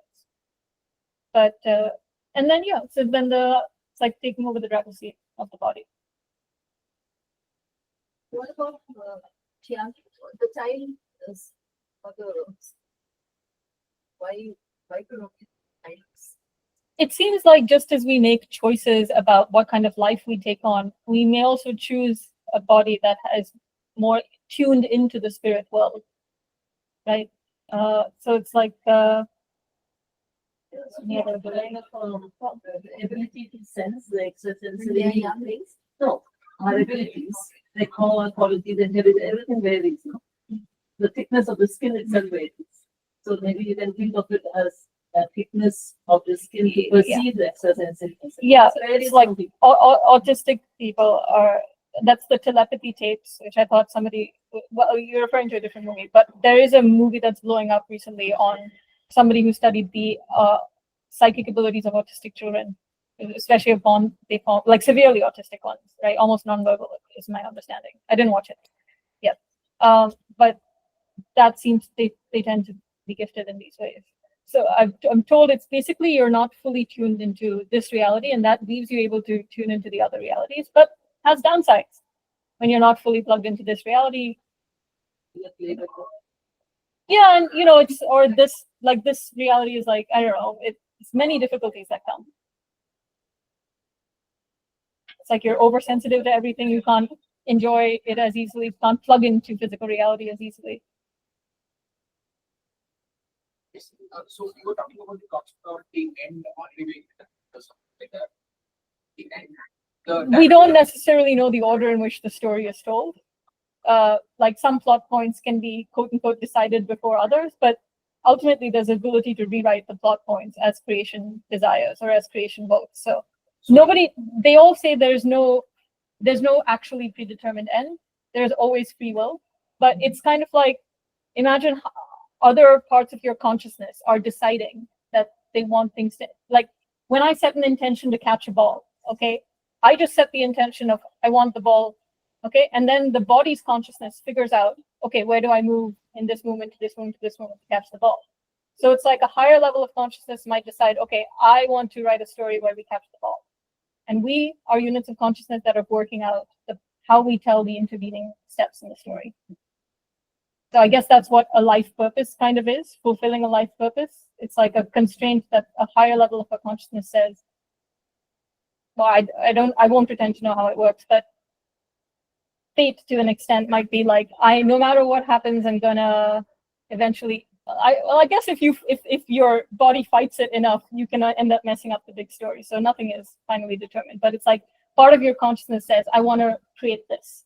And it will keep sending you a message. I want to create this. I want to move towards this. I was told recently by 2 independent spiritual sources that my purpose has always been relationships, like interpersonal relationships. It was never science, even though I was good at it. It was never that. And that resonated because in the end of the day, I had to admit the reason I was acting through science was I just thought it was what I was supposed to do. I was trying to please some other and something that was telling me what I was trying to fulfill my life purpose, whatever that was. I didn't want to disappoint someone, a spiritual guide. I didn't want to disappoint them. So I thought that my purpose was science because I was so good at it. But I don't think that's where they need me. I think the reason the scientific truth hasn't broken through is just interpersonal difficulties where we don't even realize we're being gaslit. So that, and I always, even in science, my motivation actually came from feeding off the motivation of the people around me. They were excited. I wanted to make them happy because I was fond of them. So I did good science. I wanted to make my professor happy, things like that. And now that's more and more breaking down for me because I'm kind of working alone. And it's like consciousness is really showing me, Avanti, your purpose was never science. Your greatest joy came from relationships, and you didn't have the faith, or it seemed too good to be true that your purpose could be aligned with your greatest joy, even though that's the message I've always received. This is how deep my beliefs, my fear of disappointing someone was. I always kind of knew that, but I never allowed and I'm also afraid, like, how do I make money? My dad's forever anxious about that. So like, how do I actually go towards this? I have to work through so many phobias. So much fear of disappointing someone. Still, I tend to try to find a guide to tell me what to do, where I'm like, it's like you can't trust, it's hard to trust yourself. So my question actually was the end is predetermined. So whatever we do, whatever happens is only a means to an end. What is that end you're defining? No, like we take So- catching the ball itself. So that's the point. Imagine there's a part of you set the intention to catch the ball, but your body, a part of your actually what they say is we have many parts of our consciousness that are speaking to us. So let's say there's a part of your body that's like, I don't want to fulfill this. Then no matter what intention you set, you like a part of you can fight against it. So even if there's a higher level of your soul, don't just assume that you're always going to end up aligning with its intention. The intention can be either Avanti understands that her purpose is relationships and she attains this state of alignment and joy, or if she fights against it enough, okay, then she's going to go into another life where she tries to figure out the lesson again. That's what the real purpose was about. So again comes back. Maybe the same purpose that it didn't fulfill last time, or a new purpose, because there is so much to manifest.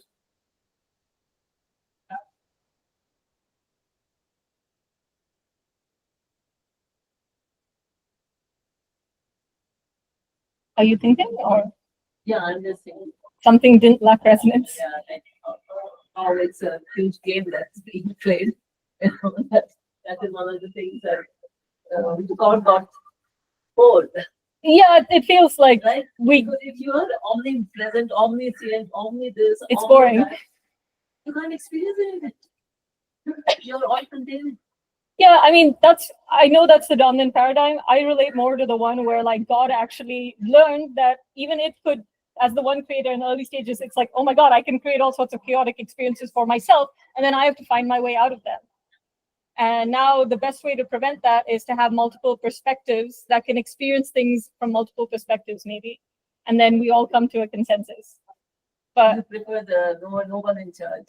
I intuitively feel like we have to recognize that, because otherwise we'll keep hoping that God will make the decisions for us. Oh no, God doesn't. Yeah, that's because God doesn't nothing. care You that- are as much a creator of your limited reality.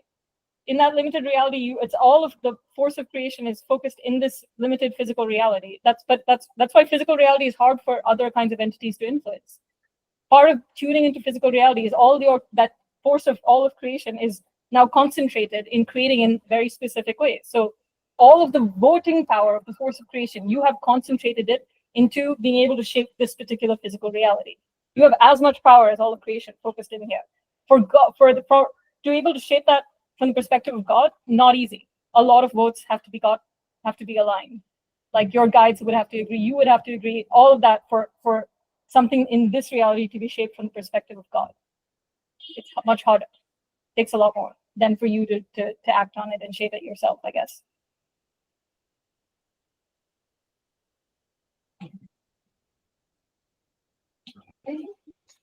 Have we closed?